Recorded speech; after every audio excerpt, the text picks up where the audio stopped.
ito na itatag para po sana kay Vice President at kay Vice President lamang. Mga ebidensya, mga testimonya, mga pahayag patungkol lamang po sana sa impeachment ng Vice President. Kasi dito pong mga nagdaang araw, Mr. Presiding Officer, Senate President, mga kasama, napansin ko po na nagagamit ang oras po ng impeachment court sa pagtatanggol po ng mga nakaraang araw ng sarili ng ilan sa mga kasamahan natin sa mga akusasyon. This is not the right forum and the right venue and not the right time to explain your situation. Kung gusto po ninyong mag-eksplika ng inyong mga saloobin, problema, maaari naman po ninyong gawin yan sa labas po ng oras ng impeachment court. Maaari pong sa press conference, nandyan naman po ang Senate media. Anytime po, nandoon sila sa Senate briefing room, press briefing room. Maaari din po sa Facebook o sa YouTube magpaliwanag. Huwag po nating gamitin ang oras ng impeachment court sa pagpapaliwanag o sa pagtatanggol ng ating mga sarili simula pa po noong nakaraang linggo. Because the time we waste here to defend ourselves, defend what we believe or what have you, is an injustice to the Vice President. Yung oras po na ito dapat ilaan natin sa pakikinig sa depensa ng Vice Presidente, sa mga akusasyon laban sa Vice Presidente, hindi po pagdidepensa sa mga sarili natin kung tayo inaakusahan ng kung anong mga ahensya, kung tayo po ay may mga kaso, may mga investigasyon. This is not the right forum, Mr. Presiding Officer, Mr. President, Senate President. This is not the right place. This court was established, was created, the impeachment court, for the Vice President and Vice President only. This should be her time. This should be her forum, not our forum here, na ilabas natin ang saloobin natin, mga sagot natin sa mga akusasyon, mga kaso laban sa atin. And this is not also the time, Mr. President, Mr. Presiding Officer, na hanapin yung mga kasama nating nawawala, nakakulong, dapat po doon sa Senado natin, sa sesyon natin, and not here in this court, Mr. Presiding Officer, Mr. Senate President. Kaya pakiusap ko lamang po sana, sa ating mahal na Presiding Officer and Senate President, let us follow the rules. May rules ho tayo. Kung hindi naman ho patungkol sa Vice President na sasabihin natin, hindi naman po patungkol sa depensa o prosekusyon ng Vice Presidente natin, then wag na ho natin payagan na magsalita pa po dito because nasasayang. Because every minute, every hour that we waste away from the defense or from the prosecution of the case of the Vice President, it is injustice.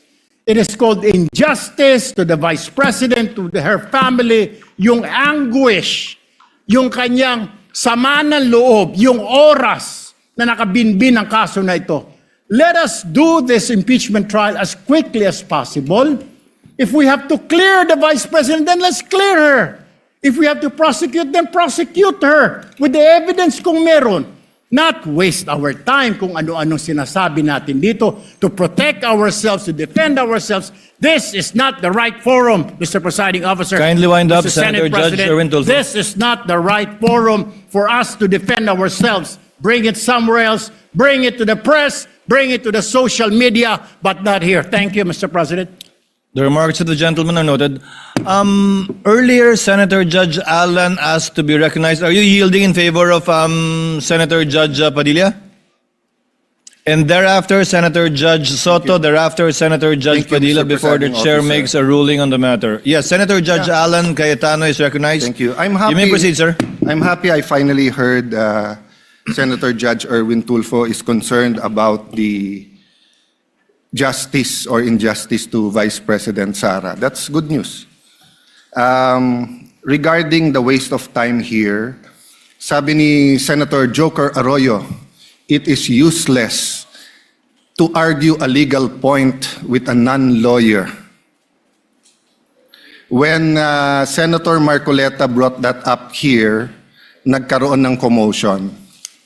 Senator Miriam stood up here many times and said, kaya ka nga nagpo 4 years na law school at nagbabar.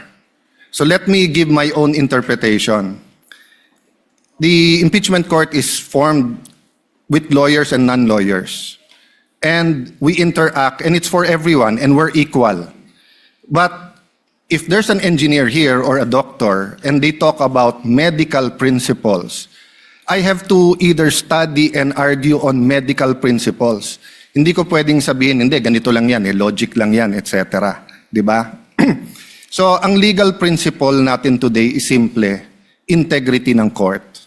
So, allow me to mention that to the people and help educate my colleague here.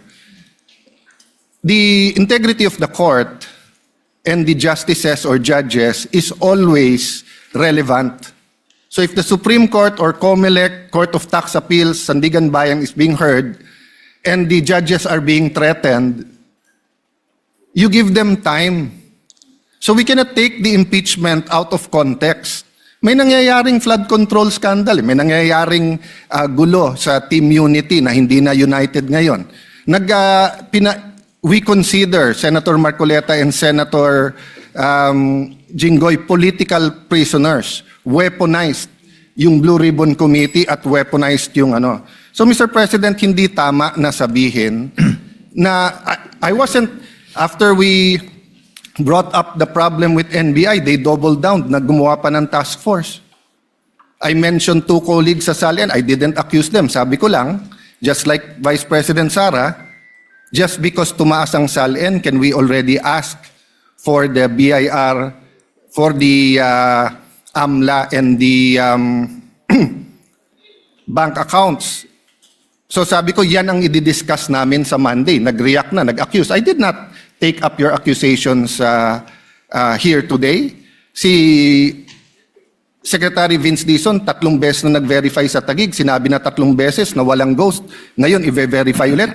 I wasn't going to bring that up, but then i-question ninyo si Senator Padilla. It was all over the news na hindi niya inintindi or he snubbed the ombudsman. I was going to stand up before Senator Erwin stood up just to say, may registered mail. So nung una pa lang, 5 minutes si Senator Tulfo, so I'll take the 5 minutes also if you don't mind. The gentleman may proceed and Yes. kindly be mindful of the time. Yes, I will now. So I'm just saying, Senator Padilla just stood up to say, sumusunod siya sa batas. Tapos, kaya humaba to, dahil nga, hindi importante ata dito yung integrity ng judge. Lastly, kaya sinabi kong it's useless to argue a legal point. Ilang beses ko na narinig dito. It's our job to clear or prosecute the Vice President. Hindi po. It's our job to try and to decide. It's the prosecution's job to try to prosecute, and it's the defense job to convince us na wala. Our job is to try and to decide. And when you decide, you acquit or you convict. Why is that important? These are legal terms. Hindi pwedeng yung nanonood na law student ngayon sasabihin, trabaho pala ng judge to clear or to prosecute. Thank you, Mr. Presiding Officer, Mr. Senate President. Thank you, Senator Judge Alan Cayetano. His remarks are noted. Senator Judge Soto, thereafter, Senator Judge Padilla, thereafter, the presiding officer shall make a ruling. You may proceed, sir. You have 2 minutes. Yeah, thank you, Mr. President, the presiding officer. I do not have 4 years of law, but I have 29 years of lawmaking. And I move that the manifestations of that we have heard be referred to the Senate proper. We will act on it at the proper time, Your Honor. Thank you. Your remarks are noted. Senator Judge Padilla is recognized. You may proceed, sir. You have 2 minutes. Maraming salamat po, aming tagapamahalang hukom. Ito pong kasuotan natin sa mga oras na ito, hindi lamang po ito nire-represent ang impeachment ng ating pangalawang Pangulo. Ang nire-represent po nito ay ating karapatan bilang mga Pilipino at unang-una na ang due process. Ito po yun, ang ibig sabihin. Kaya ikaw ay pangalawang Pangulo, ikaw ang Pangulo, ikaw ay Senator Judge, ikaw ay magsasaka, ikaw ay mangingisda. Kailangan may due process. Yung pong nangyari sa akin, na ako po ay nahusgahan na kaagad, bilang Senator Judge, ang pinaglalaban po natin, integridad ng korte na ito at ng mga Senator Judge. Kaya sana po wag nating kalimutan na ang bawat Pilipino ay may karapatan, lalong-lalo na sa usapin na ikaw, ako, sa oras na ito, ay Senator Judge. Yun lamang po, napakaiksi lang. Due process, mga mahal kong kaibigan, mga mahal kong kababayan, maging prosecution, maging defense, sa ating lahat, wag nating kalimutan, pantay-pantay tayo sa batas. Maraming salamat po. Senator Judge Pangilinan, what is your pleasure, sir? Yes, just a very quick manifestation, Mr. Presiding Officer. Earlier, former Senate President Soto moved that these matters be referred to the Senate. This is precedent, actually. During the Estrada impeachment trial, the father of Senator Cayetano, Alan, Senator Rene Cayetano, made a manifestation regarding a case that was supposedly being prepared, a criminal case to be filed against him. It was raised in the impeachment court, but ultimately the impeachment court agreed that the manifestation was referred to the Senate as a legislative body. So there is precedent for this. Yes, the court allowed then Senator Rene Cayetano to make his manifestation, but eventually it was resolved that the matter be referred to the Senate as a legislative body. So we share. We move for the previous. Yes, we move. We call for the previous question, Mr. President. Senator Judge Cayetano? I think the presiding officer ruled that we will take it up later on, but if Senator Judge Pangilinan will insist, then I have to object on a point of order. Rule 6 says, the last part, the provisions of the rules of the Senate and the revised rules of court shall apply suppletory whenever applicable.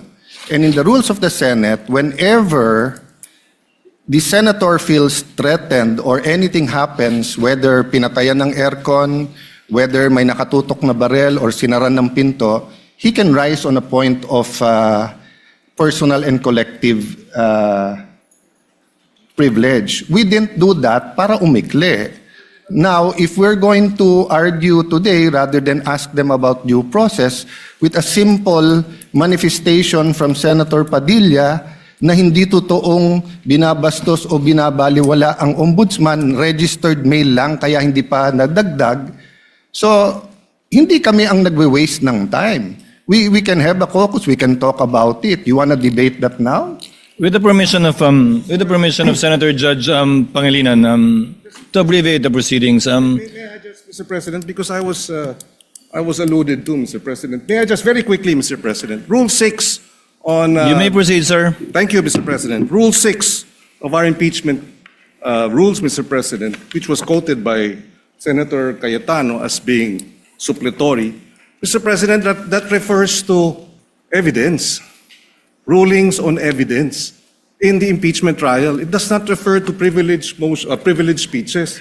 Therefore, the suppletory nature of the rules of court, as well as the Senate rules, refer to matters pertaining to evidence and no other, Mr. President. But in the spirit of liberality, we will allow that. That's precisely why we did not object when he spoke last week. But let us not abuse the liberality of this court, Mr. President. With the permission of Senator Judge Tulfo Erwin, the chair will make a ruling because I believe it is also his position not to prolong this matter in discussing collateral matters not pertaining to the articles of impeachment that we are hearing and trying before the impeachment court. The chair rules that the manifestation of Senator Judge Padilla shall remain in the records. We cite as a precedent to the precedent mentioned by Senator Judge Pangilinan, where the speech of former Senator, the late former Senator Rene Cayetano was not expunged from the record, but referred to the Senate impeachment, Senate rather, as a legislative body where it may be taken up. I ask the indulgence of the parties to this case. Wala po kasi kaming session. Ito lang po ang pagkakataong nakakapagsalita at nakikita-kita kami habang recess kami.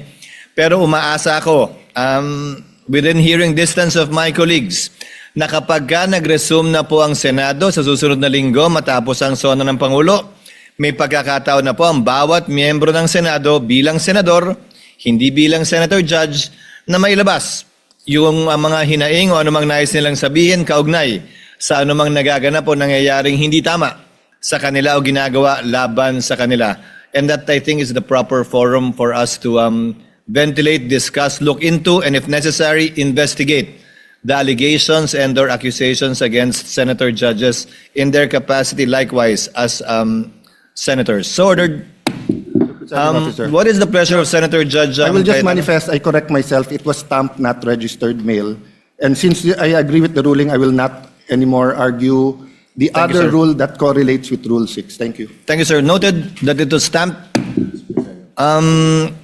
The Senate President, thereafter, Senator Judge Erwin Tulfo. Thank you, Mr. Presiding Officer. Hopefully, we can move on after the manifestations of the gentlemen. Let me appreciate and thank the ruling of the Presiding Officer to refer the manifestations as well as the comments of our colleagues to the Senate acting as a legislative body. 8 days na lang po ay magko-convene na ang Senate at doon rin ho natin pag-uusapan itong mga mahalagang bagay na pag-usapan ho natin ngayon. At kanina po ay narinig ko po yung komento ng ating kasamaan si Senator Romy Padilla at ito po yung mga bagay na dapat rin po nating talakayin pag nagbukas na po ang Senado in 1 week's time. So with the indulgence of our colleagues, importante ho yung oras ng trial sa mga darating na panahon. Nasabi ko nga nung mga ilang araw na mahaba pa yung ating dadaanan. Ito ay 7th day pa lang out of the 102 days na dadaanan ho natin. Kaya bawat oras, bawat segundo ay napakalaga. At nagpapasalamat po ako sa ating mga kasamahan dahil po sa kanilang masusing pag-participate ho dito sa ating impeachment. Pero dadating rin po tayo doon sa pagtatalakay nitong mahalagang issue pagbukas po ng Senado. Maraming salamat, Mr. Presiding Officer. Senator Judge Erwin Tulfo, briefly, sir, so that we can proceed to the matter on hand. Very quickly, Mr. Presiding Officer, can we start now, sir? I was about to, sir. Thank you, sir. We wasted 26 minutes for nothing. Thank you po. Proceeding now to the matter on hand. The presiding officer already made the ruling, referring it to the Senate as a legislative body, Senator Judge Soto. Without expunging it from the records, let it remain there. We will now proceed on the matter at hand. We now resume consideration of the prosecution's requests for the issuance of subpoenas duces tecum number 1 for the banks and the Anti-Money Laundering Council on one hand, and to the Bureau of Internal Revenue on the other. And as previously agreed and discussed not only in caucus but also directly by the presiding officer with some members, Chair will now recognize, as I understand, Senator Judge. Ikaw ba una? Senator Judge Alan or Senator Judge Villanueva or Senator Judge Pia? Who would want? No one's raising their hand, that's why I don't know who. Senator Judge Villanueva is recognized. You may proceed, sir. Thereafter, Senator Judge Pia Cayetano. Thereafter, Senator Judge Alan Cayetano.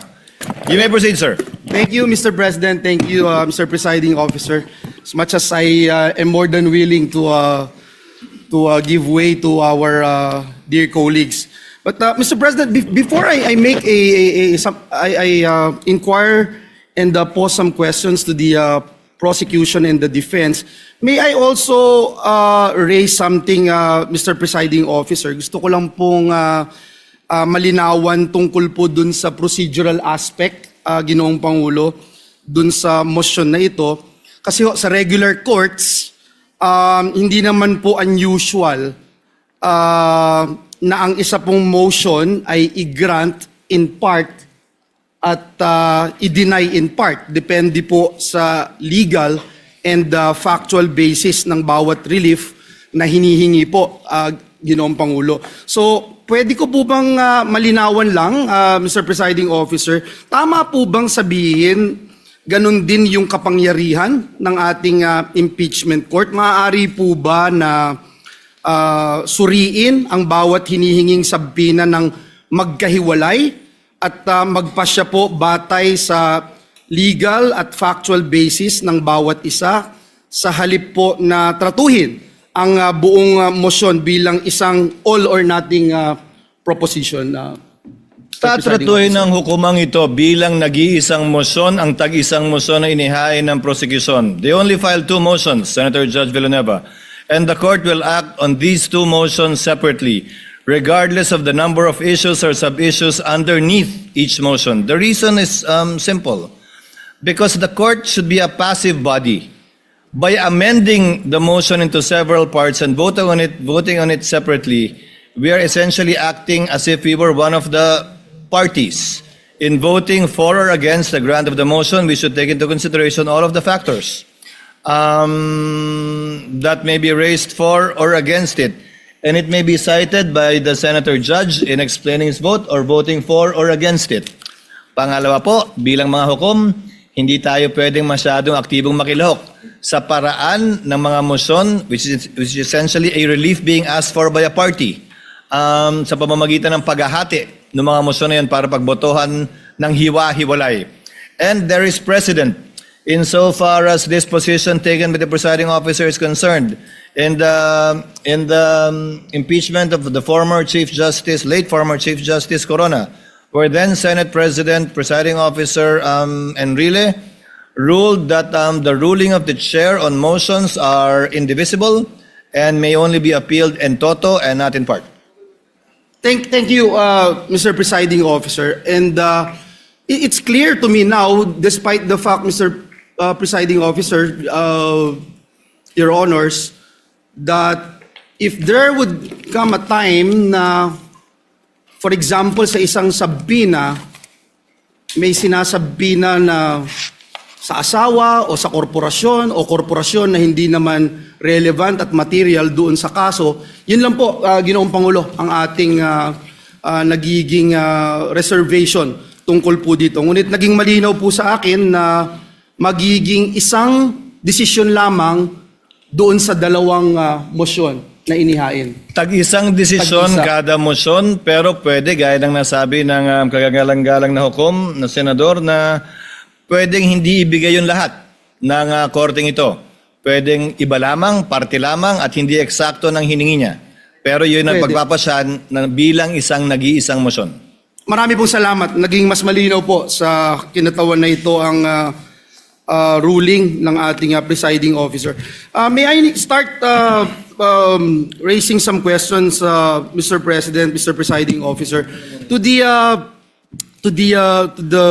two parties, Mr. Presiding Officer, just for the guidance of the court, and I think it's important that we distinguish between two separate procedural questions. Una, kung dapat po bang i-produce ang hinihinging records, at pangalawa, kung ang mga records na iyon ay magiging admissible at kung anong evidentiary weight ang dapat ibigay sa kanila. So, let me start by asking our lead prosecutor, Congressman, to our dear Congressman, would it be correct, sir, to say that the issuance of a subpoena merely compels the production of records and does not by itself amount to a ruling that those records are admissible, relevant, or entitled to evidentiary weight, Your Honor. Before the member of the panel for prosecutors answers, he's not the lead prosecutor. The sorry. question is addressed to the Honorable Representative Chel Jokno, who is a member of the who is part of the panel of prosecutors who will be answering your questions.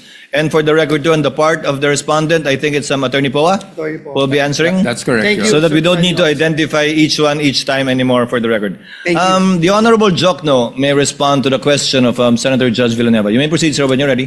Thank you, Your Honor. Good afternoon to all the members of this honorable court. Naisagot na po ata yan ni dating presiding Judge Juan Ponce Enrile dun po sa Corona impeachment case. And if I may quote just a brief portion from what he said, I would like to explain that the resolution of this court was simply to authorize the issuance of a subpoena. And whether those evidence subpoenaed are admissible evidence, given the fact that they apparently appeared in violation of existing laws, is a question that must be resolved in due course. So ang ibig po sabihin, ang hiling lang po ng prosecution ay may labas ang ebidensya, pero wala pa po tayo dun sa punto kung tatanggapin ba nitong hukuman ang evidence na yun, kung siya po ay admissible o hindi.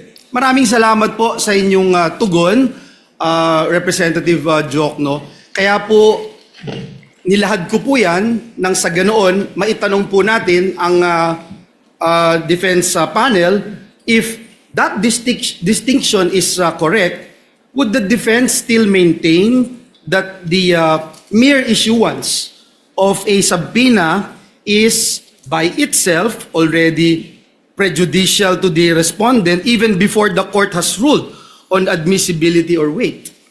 Yes, Your Honor. Good afternoon, Honorable Senator Judges.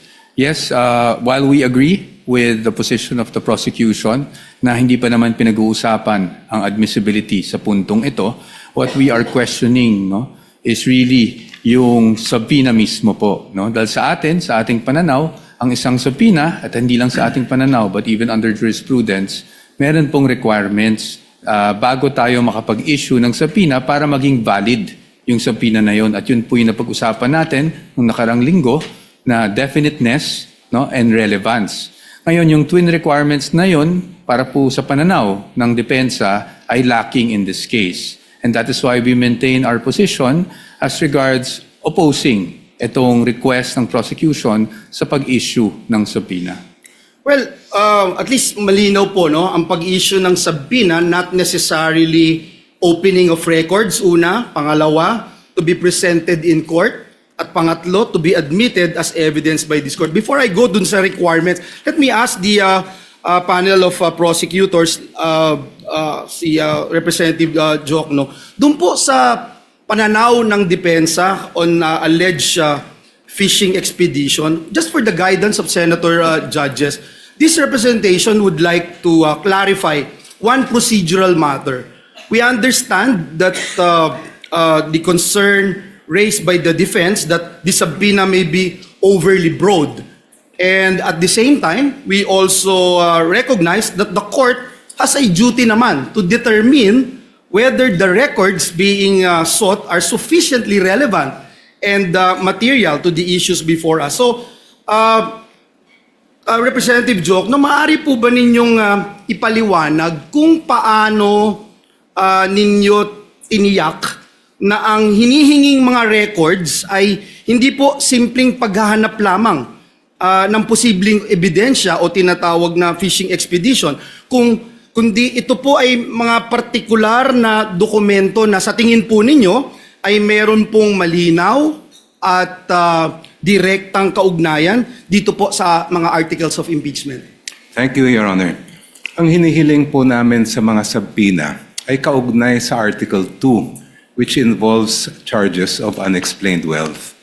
Kung titingnan po natin yung mga jurisprudence pagdating sa unexplained wealth, klarong-klaro po na sinabi mismo ng Korte Suprema na kailangan makita yung buong larawan, hindi lamang po ng mga salin na final ng isang lingkod bayan, kung hindi lahat ng kanyang kinita, both what we would call lawful and if there is, illegitimate income. Ang salin po kasi ay parang snapshot lang po yan, year-end kung ano yung mga assets, liabilities, and net worth ng isang government official. Ang ITR din po ay parang short video lang po yan ng mga transaksyon ng isang taxpayer sa kabuuan ng taon na yon. Makikita lang po natin yung buong larawan pag nailabas natin ang mga bank records. Kasi doon po yung day-to-day na lumabas at pumasok sa isang account ay mabubuo po natin. And in fact, in the case of DOF Rips versus Merencilia, ito lang pong portion ang babasahin ko. Sabing ganun ng Supreme Court, the failure of the complainant to take into consideration respondent Rafael's net worth from the time he entered government service and the failure to take into consideration all of his possible sources of income in relation to his real and personal properties do not support the conclusion that he has unexplained wealth, considering that his true net worth was not determined. Ito po ay, sabi ng Supreme Court, Ombudsman, hindi nyo nagawa yung inyong trabaho. Kaya ayaw po namin tumulad sa nangyari kay Ombudsman dito sa kasong ito. We want to see the entire picture. Kaya po namin hinihingi yung BIR records, pati yung mga bank records, and even the Anti-Money Laundering Council records para makita po natin yung buong story as far as both the assets, liabilities, and net worth are concerned and the lawful and if there is unlawful income acquired by the respondent. Last question no, sa prosecution. No? Sir, binanggit po kanina nung defense panel yung requirements which is, should be relevant and specific and kinikilala po natin dito sa korte na yung subpoena is an important tool na available po dito sa impeachment court in the search for truth. Pero kinikilala din po natin na ang mga records na ating hinihingi ay may tinatawag na statutory protection under our laws. Now in this regard, Your Honor, bago po ninyo hiniling ang compulsory production ng mga confidential records na ito, may we know what led the prosecution to conclude that the issuance of subpoena is the least intrusive and most appropriate means of obtaining the information sought? In other words, Your Honor, paano po ninyo masasabi na itong subpoena is not only relevant but also necessary and proportionate under these circumstances? Ang subpoena po ang tanging paraan para makuha ng itong hukuman ang mga kinakailangan po natin na datos at informasyon at dokumento. At hindi naman po siya intrusive dahil tulad na nabanggit ko po kanina, ay hindi pa naman ito question ng admissibility. Ang kailangan lang ay ma-produce sa korte yung mga dokumentong hinihingi. The issue of admissibility will come later and the defense will have sufficient opportunity to object and to oppose. Ngayon po, as far as the particular records that we are requesting are concerned, ito ay nakabatay nga sa nabanggit ko pong desisyon ng Supreme Court na pag tinitingnan natin ang issue ng unexplained wealth, hindi lang po pwedeng snapshot ang titingnan natin. Kailangan mula sa unang araw ng paglingkod ng isang lingkod bayan, yung kanyang final na salin, lahat ng mga kinita niya ay makita natin.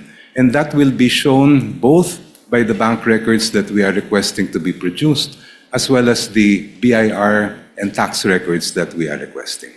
Thank you. Thank you very much. Sa depensa po, binanggit niyo ho kanina yung relevance and if I recall it right last week, the good gentleman, Attorney Powa, made mention about the questions on confidentiality, sir, no? And this representation would like to better understand the legal basis of the defense position on confidentiality. We recognize that the law places a premium on protecting confidential information. At the same time, we are also dealing with a request made in the course of a constitutional proceeding. before this impeachment court. At bilang mga senator judges, it's our constitutional duty to try and decide on impeachment cases. Mr. Defense Counsel, yung Section 8-A of the Anti-Money Laundering Act, binanggit niyo po ito last time, which prohibits the disclosure of confidential information. How should this apply to records sought through a subpoena issued by the impeachment court? Because as I read, Your Honor, Section 8-A, it imposes confidentiality, but it does not expressly create an absolute privilege against the subpoena. There is a distinction between unauthorized disclosure and production pursuant to a lawful order of a constitutional body. So, again, my question, Your Honor, where exactly in Section 8A does it say that AMLC may refuse a lawful subpoena from this court, Your Honor? Thank you for that question, Your Honor. Unang-una, sagutin ko lang po yung pretense ng inyong tanong. No? Sabi nyo, this is a constitutional body, hindi po ba? And as we all know, there is an old legal maxim that the spring cannot rise over the source. No? Ibig sabihin po nun, while the impeachment court is a constitutional creation, it cannot go up over and above the Constitution itself. And when we talk about the impeachment court under Article 11, we cannot read that in isolation. We have to also give due regard for all other provisions of the Constitution, specifically the Bill of Rights, kung saan due process ay isang bagay na nakatatak po doon at pinapakita doon, ano bang ibig sabihin ng due process? Due process is, kasama po sa kalakip ng due process, ay ang bawat na nasasakdal ay meron ding pribilehiyo na maging maprotect o maproteksyonan ng mga batas na isinagawa ng mismong Kongreso. So now let's go on to Section 8A. No? As you can see, Your Honor, that is at least for our position, it's an absolute prohibition. Unlike other laws where they created, for example, in the bank secrecy law, meron nakasulat doon, aaminin natin, in cases of impeachment is an exception.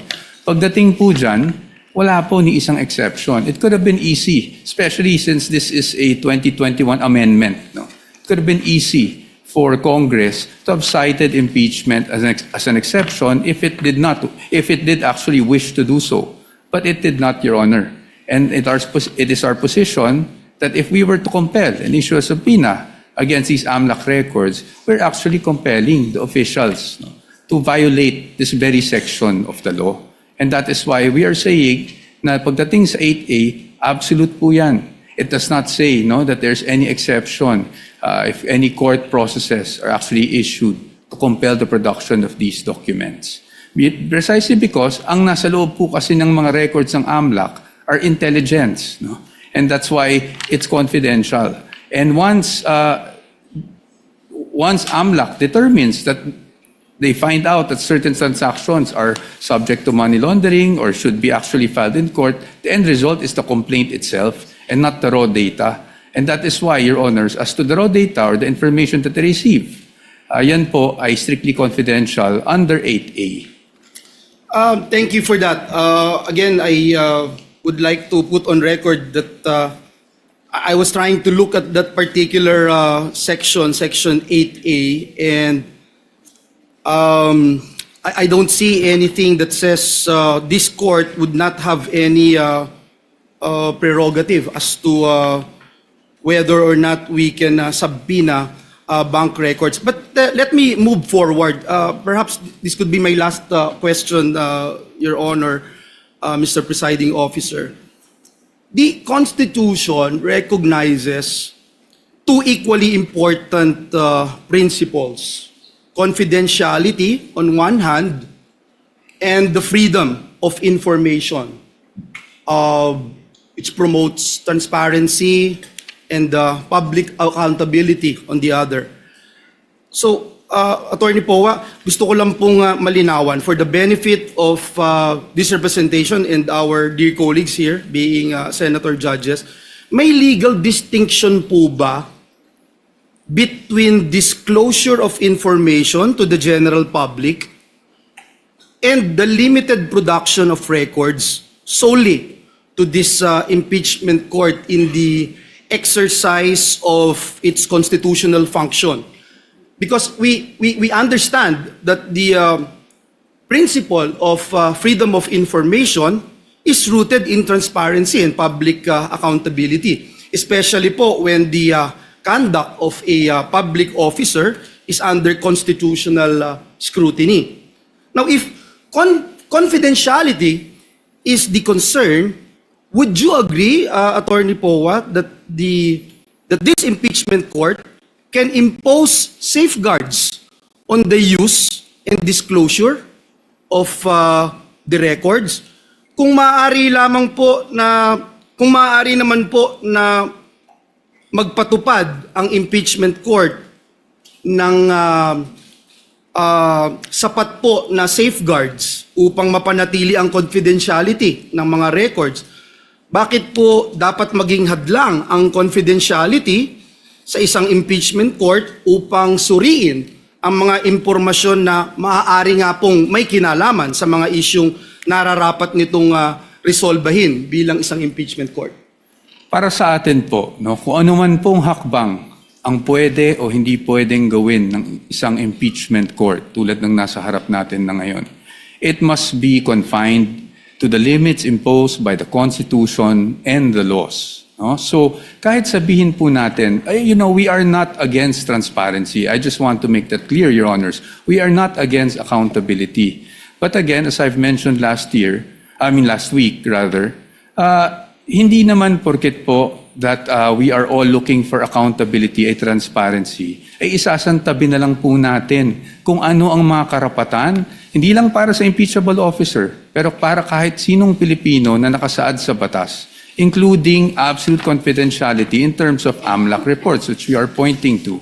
So para po sa atin, nakikita ko yung punto po ng ating hukom, no, na paano kung mag-impose na lang tayo ng certain conditions. However, Your Honors, those certain conditions may be allowed for other records, pero pagdating sa AMLAC po, absolute po kasi yung prohibition.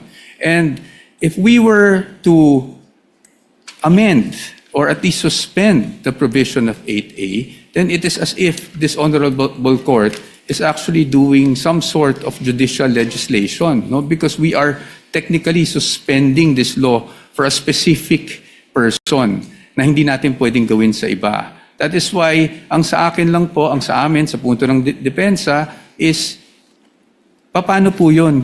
Meron po bang instances na papayagan na lang natin, isang tabi natin yung batas, at merong instances na hindi? I think, Your Honors, we feel, the defense feels, Your Honors, that in the search for truth, transparency, accountability, we must still work within a framework, which means that we must work within the limits imposed by the Constitution, the laws, and the rules of the land. Yun lang po, Your Honor. Salamat po, Attorney. Mr. Presiding Officer, just a few seconds, just to put on record, ang Senado po ay nasa plenaryo na po yung proposed Bright Act natin na maraming sumuportang mga kasamahan natin. And ito kasama po dito yung amendments to AMLA to put in black and white the circumstances under which bank records, financial transactions may be lawfully accessed by competent authorities, subject always, of course, Mr. President, to appropriate safeguards and due process. So gusto ko lang pong banggitin that indeed, confidentiality is an important legal protection, pero hindi din po ito dapat maging dahilan naman para manatiling mailap po ang pananagutan. Ang mabuting batas ay kayang pangalagaan ang privacy nang hindi po nasasakripisyo ang accountability. Our laws must be able to protect both, Mr. President, Mr. Presiding Officer. Maraming salamat po, Ginoong Pangulo. Maraming salamat po, our counsels. Thank you. Thank you, Senator Judge Villanueva. Your remarks and responses thereto are duly noted and entered into the records. Senator Judge Pia Cayetano is next, I believe. You may proceed, ma'am, when you're ready.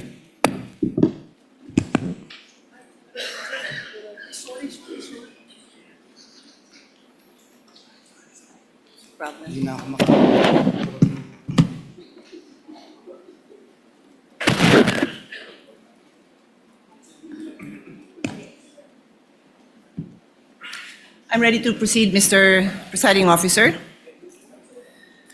I'd like to start this discussion with a question that hopefully will allow our kababayans who are watching, listening, to understand the situation. Of course, I pose it also to the parties. If the government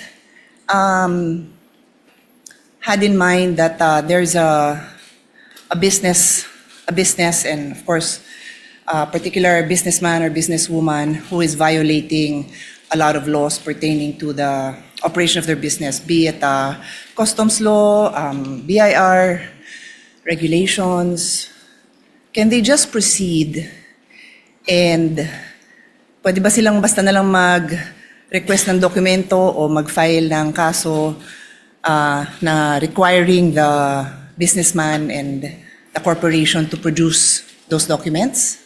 Pwede ba? So yun ang pag-isipan natin, no? Kasi yun ang tanong eh. Similarly, ginagawan ko lang ng ibang analogy para maintindihan ng mga kababayan natin. So this is the essence, dear colleagues, parties, of the principle of due process. This is ingrained in our Constitution.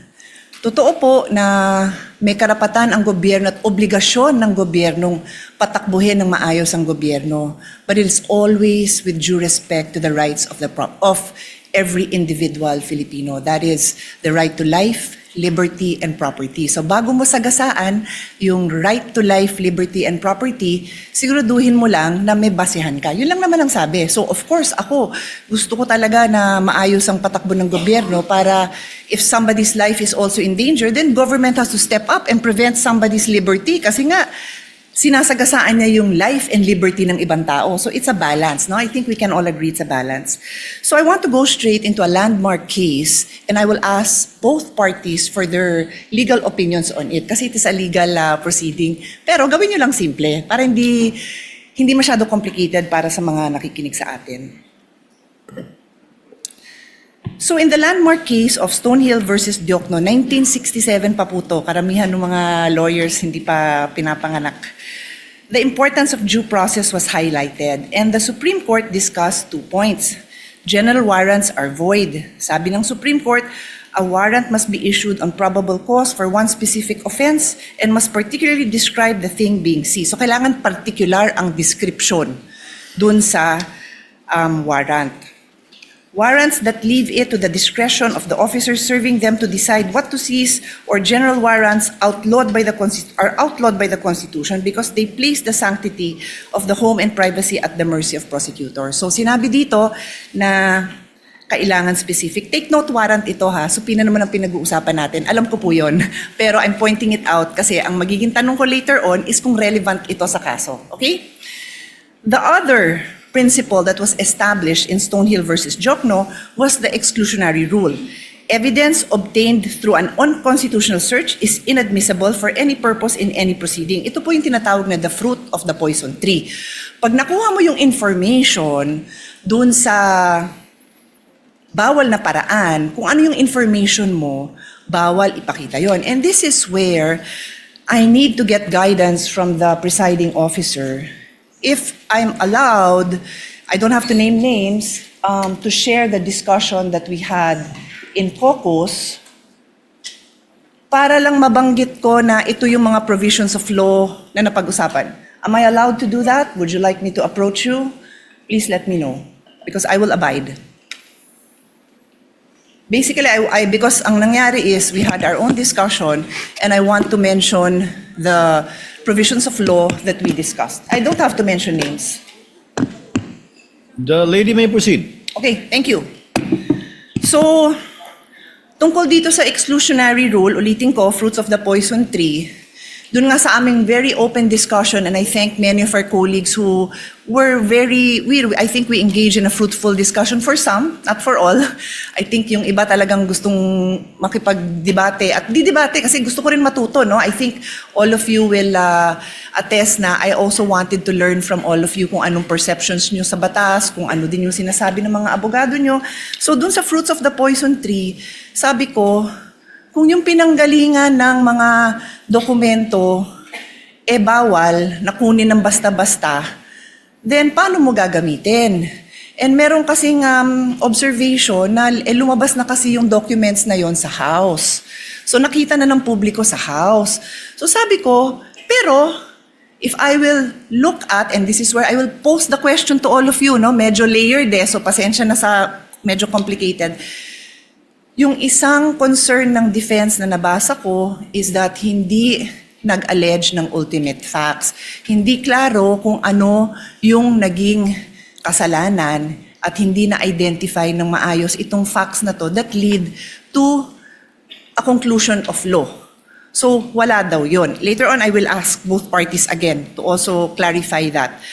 But the point is, kung walang basihan yung paglabas ng ebidensya na yon, it is the fruit of the poison tree, then you cannot use it. So, yun yung importante dito kasi I'm sure nakita nyo no sa korte, kahit sabihin nyo pong sa mga legal drama na na-throw out, the case is thrown out because na-violate ang due process. So that's the discussion I want to have. I want to hear both ha.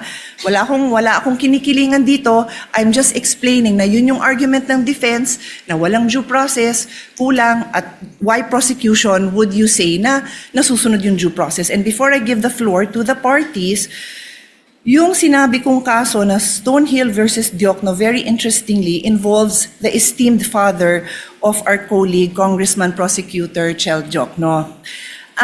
In the case of Stonehill versus Diokno, the father of Congressman Diokno was the Secretary of Justice. And in this case, the government, through the Secretary and other prosecutors, suspected that Harry Stonehill and his associates and several corporations that they controlled were violating central bank laws, tariff and customs laws, Internal Revenue Code, and the Revised Penal Code. So nag-request sila ng issuance of search warrant. At ang gusto nilang tingnan is books of accounts, financial records, vouchers, receipts, ledgers, etc., and other documents showing all the business transactions. Stonehill and the other petitioners filed a petition before the Supreme Court arguing that the search warrants were general warrants because they did not particularly describe the things to be seized. So, general pa pala yun. Books of accounts, financial records, receipts. General pa pala yun. And the Supreme Court ruled that indeed, general warrants are void. Warrants must be based on probable cause. Nasabi ko na yun, ano? And then the case also adopted the exclusionary rule, holding that evidence seized under an unconstitutional warrant is inadmissible. So, I now pose my questions. Applicable po ba ang kaso na ito, Hill versus Diokno, as far as the prosecution is concerned, and then also for the defense, applicable? Take note, I've read most of the pleadings, well, all of the pleadings, mahahaba sila. I kinda know your answer, but sa dami, I like to hear it again, and I think, of course, karamihan ng kababayan natin did not read it. So explain natin sa kanila, because this is a landmark case. Kung ikaw ay law student na magbabar, ito yung mga kasong titingnan mo. So malay mo, matanong yan sa bar. So nakatulong man lang tayo dun sa mga bar students na maliwanagan sila. Baka mamaya trick question to. Is it applicable or not? That is my question. I will sit down and then I will come back for my next. Thank you. Thank you, Your Honor. If I may be recognized. The member of the panel of prosecutors may proceed to give his answer. Thereafter, the counsel for respondent may do so as well. Iba po ang konteksto ng search warrant na naging main issue sa Stonehill versus Diokno. Sa konteksto po natin na sa PINA ang pinag-uusapan. Ang search warrant po, ang governing law po dyan ay nasa Bill of Rights natin, Article 3, Section 3. At kaya siya nandun dahil very invasive po ang search warrant. Pag ang isang judge ay nag-issue ng search warrant, pwedeng pasukin yung opisina o yung bahay ng person involved, pwedeng halongkatin yung lahat ng mga gamit niya doon sa kanyang opisina o sa kanyang bahay. Kaya po naglagay ng maraming limitasyon ang ating konstitusyon dahil marami ng pang-aabuso, marami ng mga halimbawa ng pang-aabuso na nangyari kahit noon pa. Iba po ang pinag-uusapan natin ngayon. Ang pinag-uusapan natin ngayon ay subpoena. Hindi po ito license to enter an office or to search any place. Ito po ay mismong humihiling lang ng mga dokumentong nakasulat sa loob ng subpoena. Therefore, the contexts are very different. When we speak of a search warrant, I do agree there should be very specific limitations on how that warrant can be enforced. Pagdating naman po sa subpoena, meron din po yan, but that is not governed by the Constitution. It's governed by Rule 21 of the Rules of Civil Procedure, which basically provide that for a subpoena to be valid, it must be relevant and it must be definite. Ibig po sa relevance ay may kinalaman na may kaugnayan yan sa mga kailangan patunayan ng mga facts. At pagdating naman sa definiteness ay klaro kung anong mga iba't ibang dokumento ang hinihingi. In our case, we respectfully submit, Your Honors, that we have met both the standards of relevance and materiality. The BIR records, the bank records, and the records of the Anti-Money Laundering Council are relevant to the facts in issue pertaining to the charges of unexplained wealth. Hindi po natin malalaman kung talagang merong unexplained wealth ang Vice President kung hindi natin mabubuksan yung kanyang mga bank records, kung hindi rin natin makikita at mailalatag ang anti-money laundering at BIR records po nila. And insofar as definiteness is concerned, we have specified the particular documents that we are requesting, and we have included as well an explanation of why those are important. Kaya sa aming pananaw po ay we have satisfied the requirements for a subpoena do sesteco. Thank you. Mr. Presiding Officer, before we recognize the defense, just a quick follow-up question. Hindi ko may lapit eh. Bigyan ko ng time na bulungan muna siya ng kasama. I'm sorry. Okay na kayo? No, it's okay. Senator Judge Pia, would you like the counsel for respondent to answer? Not yet, Mr. Not yet. My Okay. request was if Okay. I'll just ask a follow-up question. You may proceed, Thank ma'am. you. Thank you for that. I appreciate his Honor's response. May I simply point out, and again, please give me your explanation. Tama ho yung pagkabanggit nyo na yung nature ng search warrant very invasionary, di ba? Because it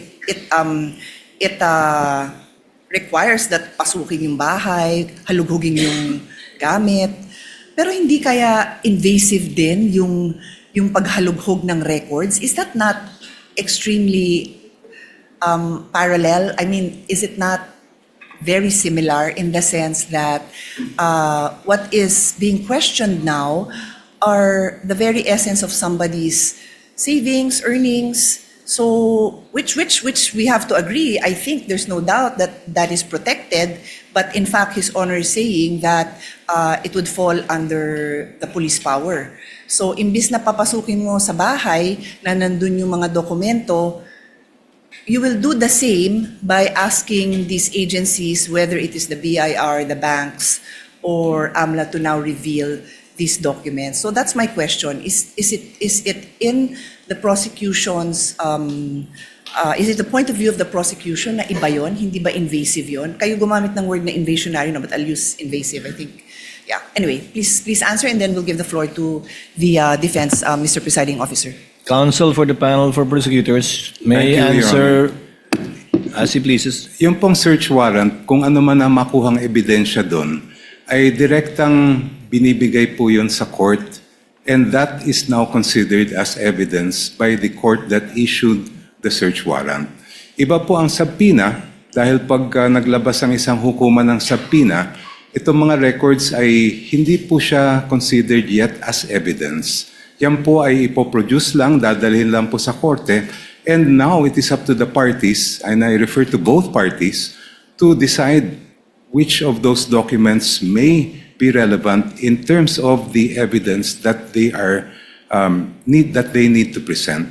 Yung pong nakikita po natin sa subpoena, it is not in any way invasive, because as I mentioned earlier, as pointed out by Senator Enrile when he was the presiding officer in the Corona trial, we are simply having those documents produced.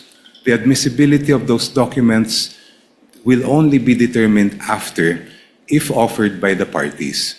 Kaya po sa aming mga pananaw ay malaking-malaki ang pagkaiba ng search warrant sa subpoena. Your Honor, may I be With the recognized? permission of the lady Senator Judge, counsel for respondent may now give his answer to her query. You may proceed, sir. Thank you, Your Honors. Your Honors, ang posisyon po ng depensa dito ay subpoena and a search warrant are very much similar in that both are compulsory processes. No? So, yes, hindi tayo papasok sa bahay ng isang tao o ng nasasakdal, but it will be intrusive because we will be opening up all the financial transactions for sabi nga dito, almost 20 years of the respondent. Kaya po, katulad ng isang search warrant, the things that we are asking for through a subpoena must be particularly described. Kanina po, nabanggit po ng aking kagalang-galang na opposing counsel na particularly described na po yung kanilang naisulat. However, the defense does not agree with that proposition because if you look at it, tama naman po, nakasulat po dito ng hinihingi nila ay account opening and maintenance records, KYC documents, information files, signature cards, all account and transaction records, ledgers, journals. Basically, Your Honors, this is everything. Ibig sabihin, ni-specify lang nila ang nilalaman ng lahat ng bank records ng respondent. So in our view, Your Honors, while they took pains to specify each and every document, the truth of the matter is they're asking for everything. Ngayon, pagdating sa subpoena, and even in the case they cited, yung Rocco versus Contreras, no? Nakasulat po doon that for a subpoena to be validly issued, when we talk about particularly describing yung kung ano yung hinihingi, it has to be evidence that is both relevant and material. So ang tanong namin, saan ba dito yung relevant or material? Kasi lahat na po ng records hiningi eh. So, and this bolsters our theory, of course with all due respect to the opposing side, na kaya namin tinatawag o kaya namin natawag na fishing expedition ito.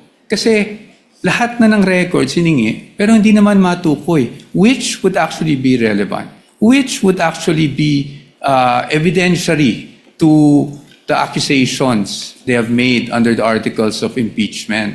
So, pero dito, hinihingi natin 20 years worth of records. And then, paano po yun? Hihimayin natin, maghahanap tayo ngayon kung may relevant o wala. Which brings me back to yung BIR records. Nakaseal po yung box. So, I would say, both parties, hindi natin alam kung anong nasa loob nun. Yet, we're hoping na somehow, pag nabuksan yung box na yon, meron po tayong makikitang ebidensya. And that's why, again, with all due respect, we called it a fishing expedition. Kasi hindi naman na-identify kung ano mismo doon yung pwedeng ebidensya laban sa sinasabing unexplained wealth umano ng Vice Presidente. So, with the question, for us, yes, the Stonehill case, Stonehill versus Diokno, directly applies to the current proceedings. Kasi nga po doon, sinasabi talaga na dapat specified yung hiningi, particularly described and relevant. But as of this point, they're asking, Your Honors, for all of these things. And again, while they specified each and every document, kung babasahin niyo po ng mabuti ito, they're actually asking for all bank records without, in fact, telling us which transaction is relevant to their accusation, which transaction will actually support their accusation. Yun po yung aming pananaw dito sa tanong ng ating kagalang-galang na hukom. Thank you po. If Your Honor, please may be allowed to respond. Hold on, counsel for the panel of prosecutors. Senator Judge Pia is the one asking the questions. Unless it's not a debate between the two counsels. You're merely responding to answers from questions by senator judges. I actually prefer not, pero alam mo na, baka sabihin naman na may bias tayo pag di ko naman pinayagan. Di payagan. no, I defer to... Senator Judge Pia, you asked a question, they answered. It is not for the opposing counsel to answer points raised. They had that chance when they did their oral arguments, rebuttal and surrebuttal. You may proceed with your question, Senator Pia. Sige, my question is, what is your question? or what is your comment? Go ahead. But keep it brief. Keep it brief. Thank you so much, Your Honor. I just wanted to point out that this is the first time actually an impeachment court is faced with the challenge of determining whether the charges of unexplained wealth are valid or not. And yung previous Corona case, hindi po pinayagan ng impeachment court yung Article 2.4 ng Article 2. At kung ang magiging batayan po natin ay yung naging mga desisyon ng ating Korte Suprema, sinabi mismo ng Supreme Court in several cases na pag ang usapin ay unexplained wealth, kailangan makita yung kabuuan ng kinita ng isang lingkod bayan at yung mga dineclare niya sa salian. Just to quote just a very short portion, sabi ng Supreme Court from the same case I cited earlier, the Ombudsman's failure to account for all lawful sources of income, including proceeds from business ventures and government benefits, further weakens the allegation that Rafael's wealth was unexplained. The incomplete assessment disregarded his accumulated assets over decades of public service, making it impossible to determine whether his property acquisitions exceed his legitimate financial capacity, end quote. Hindi lang naman po dito sa harapan nitong hukom na ginagawa yung pagtingin sa kabuuan ng isang lingkod bayan. The Supreme Court has done it in this case where they looked at decades of the financial records of the person charged with unexplained wealth, and it has also happened in the cases of Rabusa and Ligot, which were decided recently by the Honorable Court. Thank you. Your Honor, may I at least be given just 1 minute to respond to that, Your Honors? But of course, I will submit to the Senator pleasure Judge of Of course, I Pia will, yield. guess, Of give course, I you yield. the same opportunity, I'm assuming. Yes, Your Honors. Again, hindi ko po tinutuligsa o ino-oppose yung mga na-mention na case ng aking distinguished opposing counsel. However, those cases do not involve impeachment. And why is that relevant? Because in impeachment, as we have said, merong allegation ng unexplained wealth pero wala naman pong nakasuporta na mga documents para makita natin ano ba yung basis na naging aligasyon. Pangalawa po, again in impeachment, according to the case of Duterte versus House of Representatives, meron po tayong tinitingnan kung ano ba talaga ang impeachable offense. At yun po ay again, offenses or acts or omissions committed while the public officer is occupying the impeachable office and in relation to such office. That enough, Your Honors, is very clear under the decision. That is all, Your Honors. Thank you, Counsel for Respondent. Senator Judge Pia, may proceed.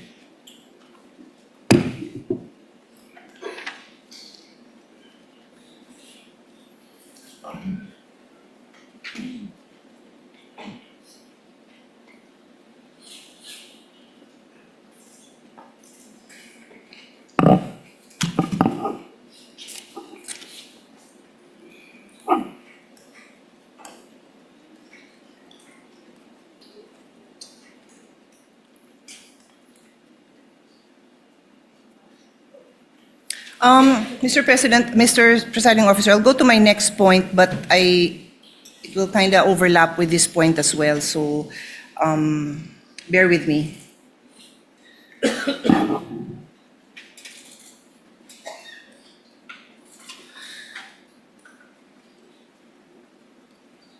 My next point, Mr. Presiding Officer and parties, is still on due process. This is the requirement that every pleading must allege ultimate facts and must not contain conclusions of law. So again, I'll start with an example. If, for example, if there's a case filed, no, and sabi, si Juan robbed the house of Mario. So para maintindihan ng mga kababayan natin, Juan robbed the house of Mario. That is a conclusion of fact. Nangyari na daw yun. And if there's another allegation that says, therefore Juan is guilty of robbery, that is a conclusion of law. So, again, I try my best not to be technical. It's in my, I would have wanted to be a teacher if not a lawyer, so I do like to be able to explain things well. So, ang hinahanap dito is, bakit mo, gusto mong patunayan yung facts mo? Yun yung kailangan sa ultimate facts. Kailangan mo patunayan, bakit mo sinasabing Juan robbed the house of Mario. Di sasabi mo, ang ultimate fact dyan example is si Juan ay nakita dun sa vicinity ng bahay ni Mario. Tapos ito si Mario, narinig na nagsisigaw na ninanakawan kami, whatever. Tapos yun, meron siyang testimonya na ano yung nawala sa kanila. Tapos may nakakita na kamukha ni Juan yung nandun. Tapos namukhaan nila, na-describe nila na 5'10", medyo mapayat, ganon. So yun yung mga ultimate facts na later on sa evidence patutunayan. That's just very general, no? And then later on, para nga mapatanayan yung robbery, i-allege ngayon yung elements of the crime that constitute robbery. So, nung di pa ako abogado, di ko naman alam ang difference ng robbery and theft. Yung robbery kasi qualified yan eh. So, pumasok siya sa bahay using violence. That's what makes it robbery. So, kailangan i-allege yun. Sorry to be a bit technical. Alam kong yan ang phrase of the day. Let's not be technical. Phrase of the week, phrase of the month. But we have to be able to explain these things in a way that people understand without forgetting that these are rights of the defense and rights of the person who is being tried here, and kailangan maliwanag yung ating mga accusations. So, my question now goes to both the prosecution and the defense. I know that the defense in their answer questions the failure of the complaint or the articles to allege ultimate facts, and therefore I think they filed the case before the Supreme Court. I'll give you your time to answer because I don't really recall that I heard it mentioned in the oral argument. So again, with the permission of the presiding officer, papasadahan ko lang naman na nabanggit ko yun na nandyan yan sa nandun sa memorandum, pero hindi ko naalalang, I'm just speaking naman for myself kung ano yung mga sinabi ko dun sa aming meeting, na hindi ko naalalang nabanggit. Baka naman nasabi, hindi ko lang naalalang na-emphasize kasi nga limited yung time. But I do recall that it's in the complaint, it's in the answer, and then it's also in the memorandum. So, pinupursue nyo pa ba ito? Kasi me as a judge, importante to kasi paano ba didepensa ng maayos kung hindi nga nag-a-allege ng ultimate facts that go into the case.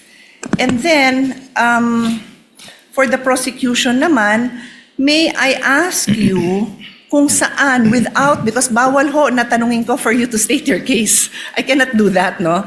But what I'm asking is if you can point out sa inyong articles kung saan doon yung allegations of ultimate facts. Kasi public document naman yan eh. Para lang maaral ko, naasan dyan yung allegations nyo of ultimate facts. And this is where, before I pass on the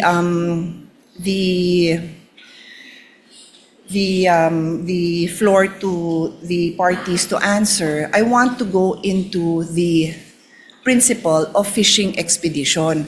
Nagkataon na I came across the trial that we had for former Chief Justice Corona, and lumabas yung issue na yon. Nasabi ko, eksakto ito yung pinag-aaralan natin for today.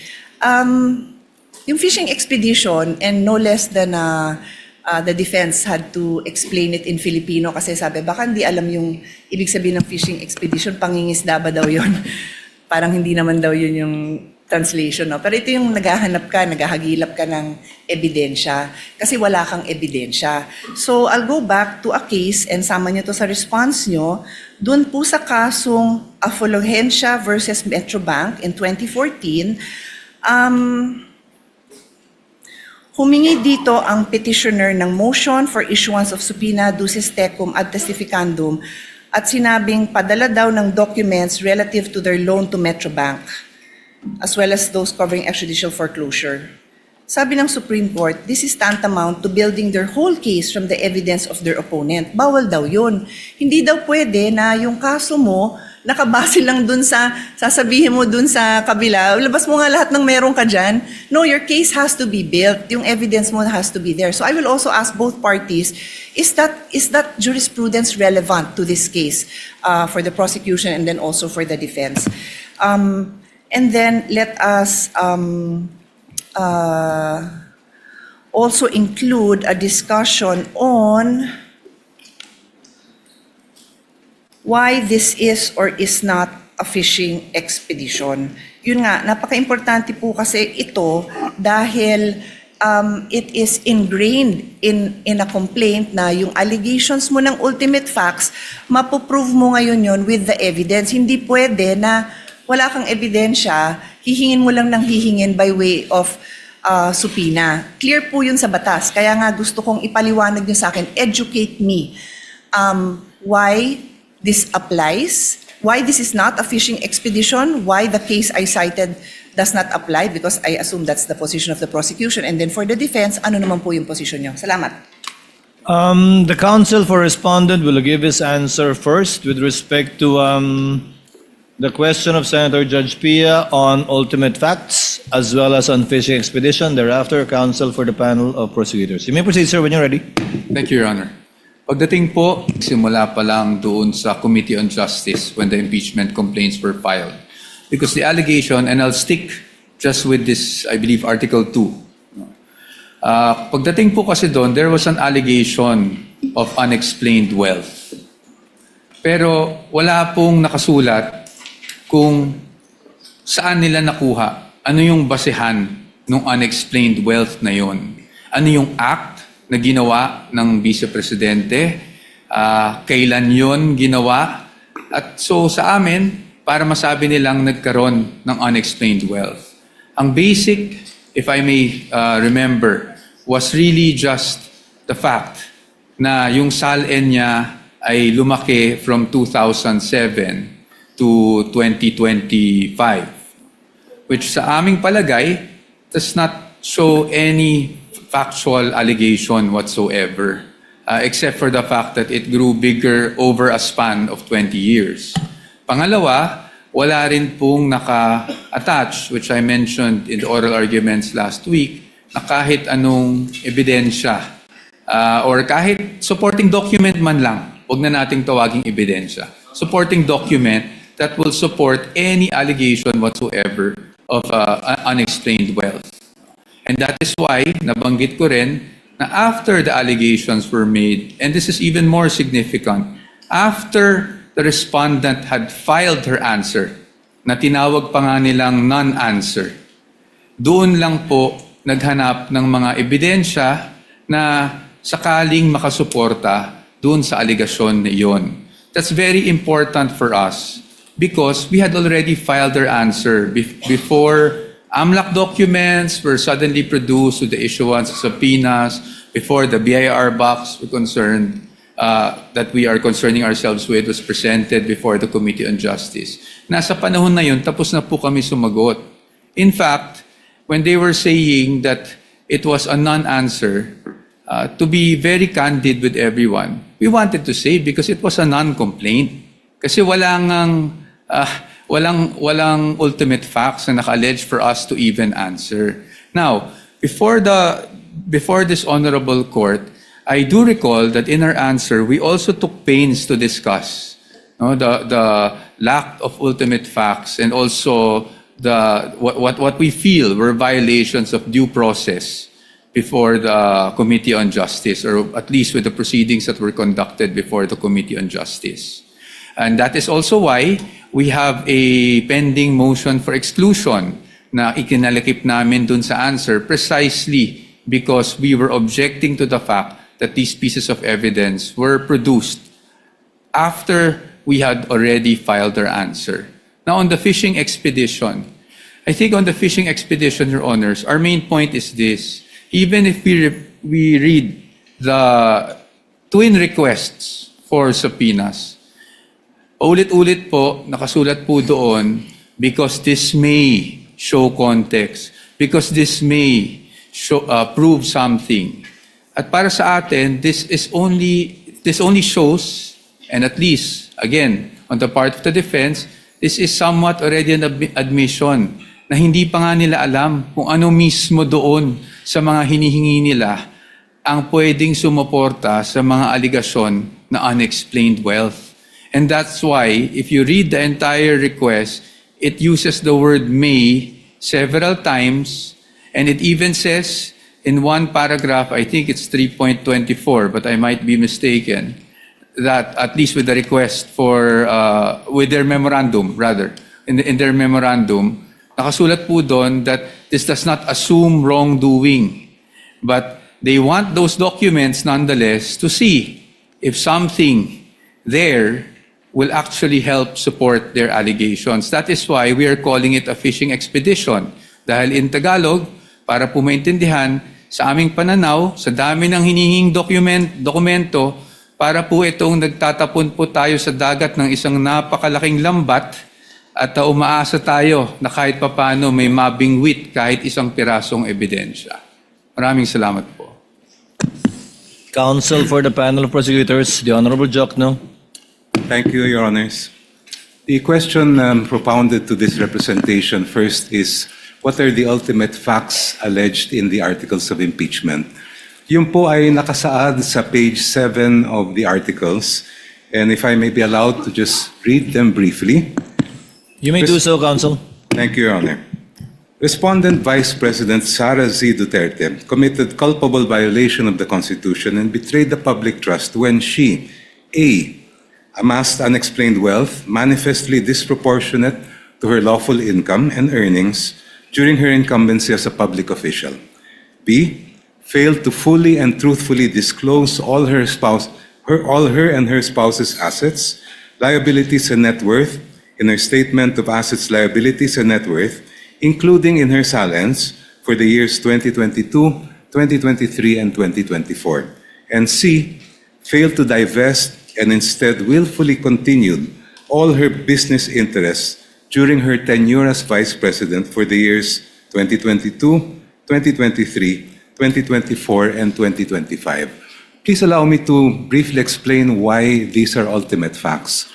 Ultimate facts are basically the essential factual elements that make up a party's cause of action or defense. Halimbawa po, pag murder, treachery, evident premeditation, lahat ng mga kinakailangan ng batas para mapatunayan na murder po siya. In our case, we are alleging, first of all, unexplained wealth. And based on the jurisprudence, the elements of unexplained wealth, the factual elements are amassing unexplained wealth, manifestly disproportionate to one's lawful income and earnings during one's incumbency as a public official. So, nasatisfy po namin yung requirement na pag-allege ng ultimate facts or essential factual elements sa tatlong bagay na po ito. The evidentiary facts follow in the succeeding pages of the articles. Doon po namin dinitalye kung ano yung mga iba't ibang paraan kung paano nakuha o naamas ni Vice President yung ang sinasabi natin na unexplained wealth. On to the issue of fishing expedition. Yung pong fishing expedition po ay halimbawa may sabina na baka sakali meron tayong makita. Yun po ang ibig sabihin ng fishing expedition. When the party requesting information does not know what might be produced and just as an off chance tries to use that instrument in order to gain evidence that may be used against the other party. Dito po, malaki ang pagkaiba ng sitwasyon. Maalala po ninyo, during the hearings before the Committee on Justice, the Executive Director of the Anti-Money Laundering Council testified and produced documents showing that from 2007 up to the present, 6.7 billion pesos ang dumaan po sa account ni Vice President Sara Duterte. On that basis, and if we go deeper into that report, it says that during the period from 2007 to 2013, during the time that she served as mayor and vice mayor, umabot po sa halos o lampas 3 bilyong piso ang dumaan sa kanyang mga accounts. So may basehan po tayo para ipalabas ang bank records. We are not just guessing that there is something there because the AMLA itself has confirmed that there were covered and suspicious transaction reports submitted to them in those amounts that I mentioned. Malayo po ang fishing expedition sa ginagawa ng prosecution dito po. If we had no basis at all, if we did not know what was in the AMLA reports, ayun po, maaring sabihin na fishing expedition. But in this particular case, we know, because these are matters of record presented before the Committee on Justice. Second po, ang fishing expedition, maaring magamit yan sa ibang mga alegasyon tulad ng baka meron kang hindi na-declare sa iyong SALN. But when it comes to issues of unexplained wealth, it's very clear. The decisions of the court are very clear. To know whether a government official has amassed unexplained wealth, we must look at the entire incumbency of that official. Starting from day one, we look at their SALN, we look at all the income that he or she has earned, both lawful and not, and from there we make a determination whether there was unexplained wealth or not. For these reasons, Your Honors, the fishing expedition argument, in our view, is totally untenable. Senator Judge Pia, do you have further questions?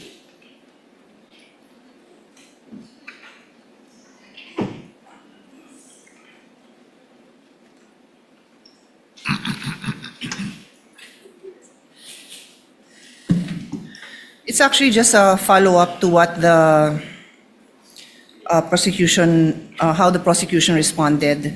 I think Senator Alan Peter will go into it, but since this is my line of questioning, I'll follow up lang on this point. No, His Honor, I earlier mentioned the fruit of the poison tree doctrine, and ulitin ko, pagka yung pinanggalingan ng information nyo bawal, hindi nyo na pwedeng gamitin yon. So His Honor said, I'm referring to Congressman Prosecutor Chel Jokno. They know the contents of the AMNA report, something to that effect, because it was presented in the impeachment hearing in the House. That is correct, right? That is your statement? Yes, Your Honor. Yes, oo. And I asked my question, and again, I will give both parties the opportunity to respond.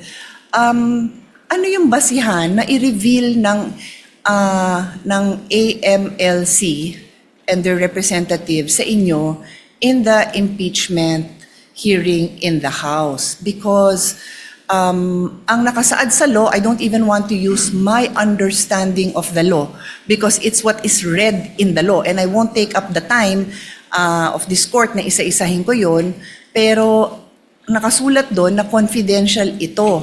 So ano yung basis na mailabas yun doon sa impeachment court?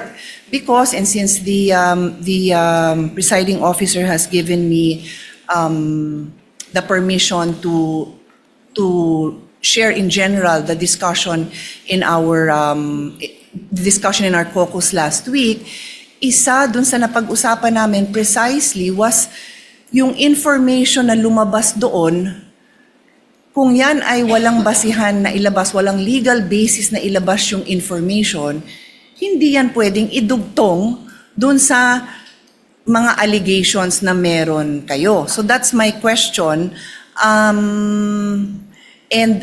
During our caucus, isa din sa lumabas na discussion, pero allowed ang AMLC and the specific officers to share that information. But the specific provision of the law, and please, both counsels, please respond, please elaborate on how this supports or does not support your case. A specific provision dun sa batas, yung sharing of information na yon, sabi, oy, kayo AMLC Council, mag-develop kayo ng rules kung paano kayo makakapag-properly share sa agencies. I believe, and again, you feel free to elaborate on this or correct me, that's referring to the bank institutions, the AMLC hierarchy, and the agencies they deal with, not in court, because ulitin ko, nakasulat doon, confidential. So, I will leave this here, that if it is confidential, it does not allow that this be divulged in the manner it was divulged. Then how do you use that? Because that is precisely the doctrine of the fruit of the poison tree. Please take your time to tell us why That information is not the fruit of the poison tree, and obviously for the side of the defense, they will tell us why they believe that it is the product of the fruit of the poison tree. Thank you, Mr. President. Counsel for the panel of prosecutors will please respond. Your Honor, Section 8A of the Anti-Money Laundering Law is really intended to prohibit or prevent leaks by officials of the Anti-Money Laundering Council. But it was never intended to prevent subpoenas coming from courts, including the impeachment court. Almost every week, the Sandigan Bayan issues subpoenas for AMLA records. And despite what would appear to be a very categorical prohibition contained in that section, every time subpoenas are issued by the Sandigan Bayan, they are honored by the AMLA and no one is questioning them. Ganun din po itong impeachment court. The subpoena issued by this impeachment court is for the purpose of determining accountability based on the power that is expressly given by the Constitution. Ang amin pong paniwala is that confidentiality cannot trump accountability. Thank you. Counsel for respondent may Thank you. reply. Thank you, Your Honor. I cannot verify if indeed the Sandigan Bayan, as mentioned by opposing counsel, issues subpoenas against AMLAC every week. So that I will not comment on because I cannot verify that. What is clear to us, Your Honors, as we have demonstrated last week, is that 8A is an absolute prohibition. And again, this was the latest amendment of the law back in 2021. And for us, Your Honors, that is why when this was presented, the House Committee on Justice, we had our objections to such matter. And in fact, Your Honors, it is the subject of our petition, the Supreme Court, and aside from that, a subject of our motion for exclusion before this Honorable Court. Ngayon po, sa atin, talagang yung tinutumbok natin is it is in fact within the fruit of the poisonous tree. In fact, I'm surprised, Your Honors, because, Your Honors, na nabanggit na rin po ng aking distinguished opposing counsel na nakita na nila, may records na sila. In fact, if I'm not mistaken, it was also attached to the articles of impeachment. So kung meron na pala, bakit pa nila pinapasapina ngayon sa impeachment court? Is it because, I don't want to speculate, maybe I just won't go there. But ang sa akin lang po is, we have questioned this all throughout. No? Why? Because to us, unang-una, bawal siya. Pangalawa, hindi siya relevant. Bakit hindi siya relevant? Your Honors, transactions do not equate to wealth. Transactions do not equate to net worth. Especially if tinatali natin siya sa SALN. Because transactions happen over the course of the year, and in this case, years. Well, when you talk about SALN, we talk about net worth on a specific date in time, which is December 31 of every year. So sa atin po, ang aming pananaw dito ay hindi po relevant at hindi po, it will not directly show anything about wealth. Kasi, again, AMLAC transactions do not equate to net worth of a certain person. And that is why, Your Honors, we have opposed this. And we have opposed this since the time it was being presented at the House level. Thank you, Your Honors. Just for the record and for the information of the Senator Judges, I'm not sure about the Sandigan Bayan issuing a subpoena every week as well against AMLAC. But I'm well aware, the court is well aware of cases decided by the Supreme Court precisely on subpoenas issued by the Sandigan Bayan vis-a-vis the AMLC. Senator Judge Pia, can you wind up? You're done? At this juncture, Chair will now recognize Senator Judge Alan Cayetano for his interjection and questions. You may proceed, sir, when you're ready.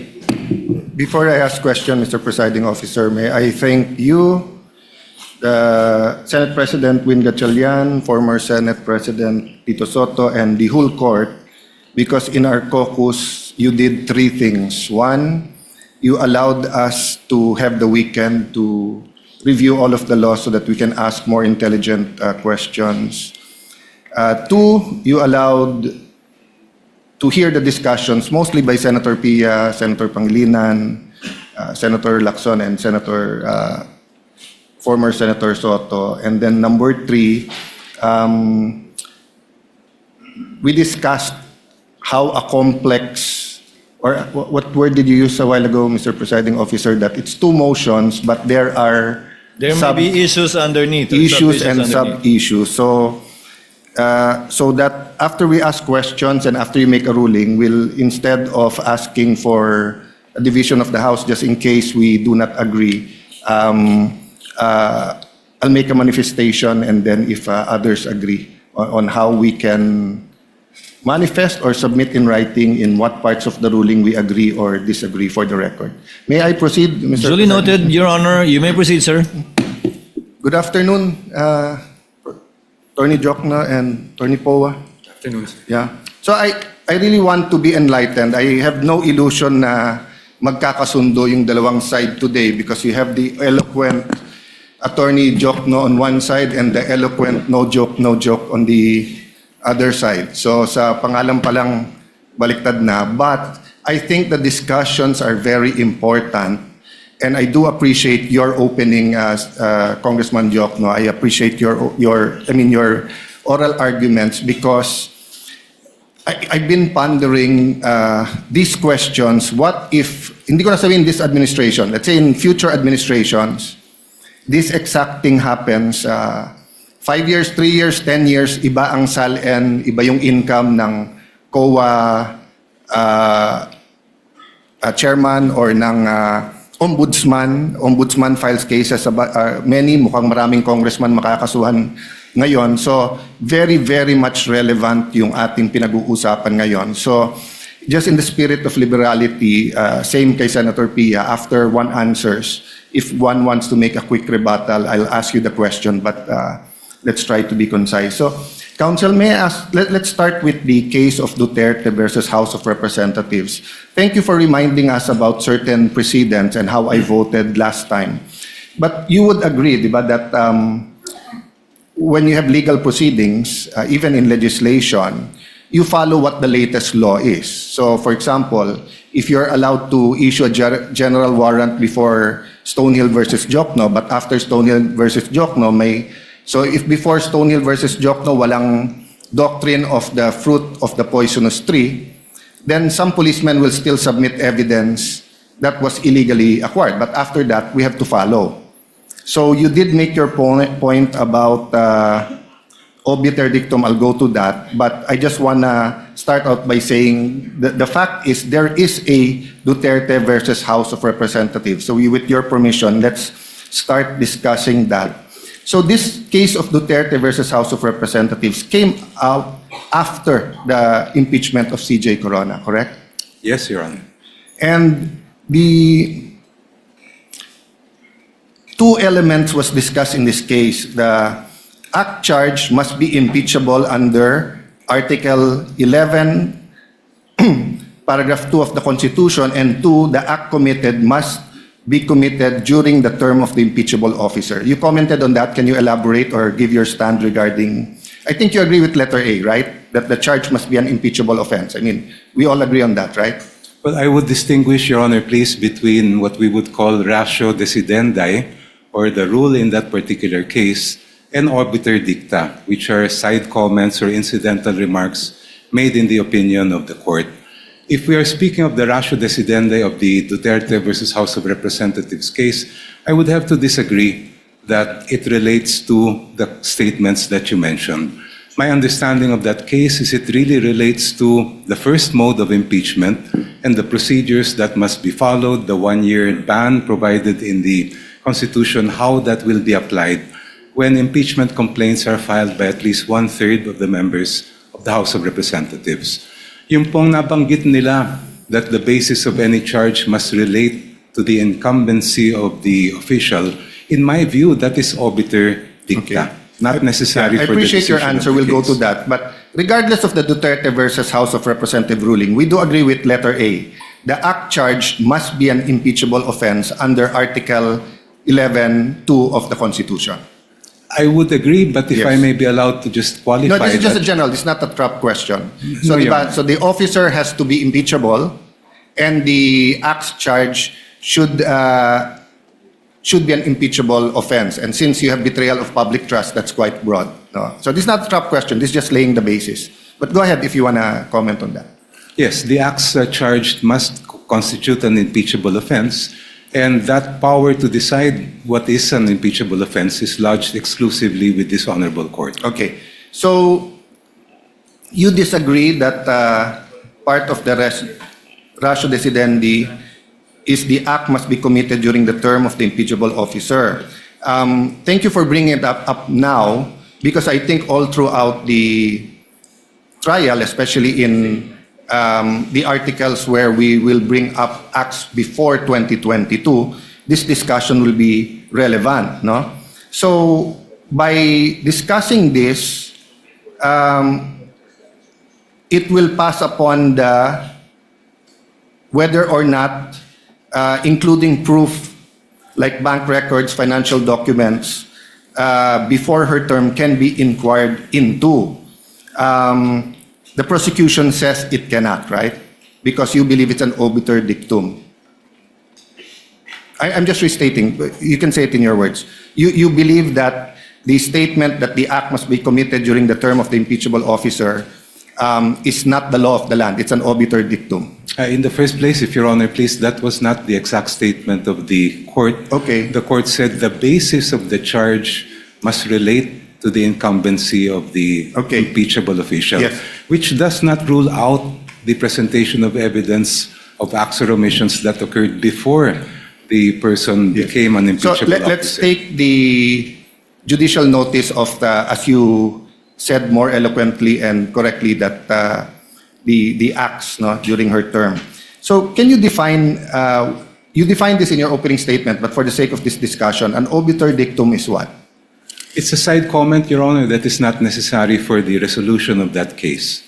Yeah, and I agree with that, and it's a remark made or opinion expressed by a judge in a decision upon a cause, or it's a by the way, that is incidentally or collaterally and not directly upon the question before him, or upon a point not necessarily involved in the determination of the cause, or introduced by way of illustration, analogy, or argument such are not binding precedents. No? Just for the public and for all of us, di ba? Yes, So Your ang sinasabi, yes, there can be a Supreme Court decision, but that part could be an obiter dictum, meaning hindi yan yung doktrina that will bind us in making decisions, whether it's issuing the subpoena or admissibility.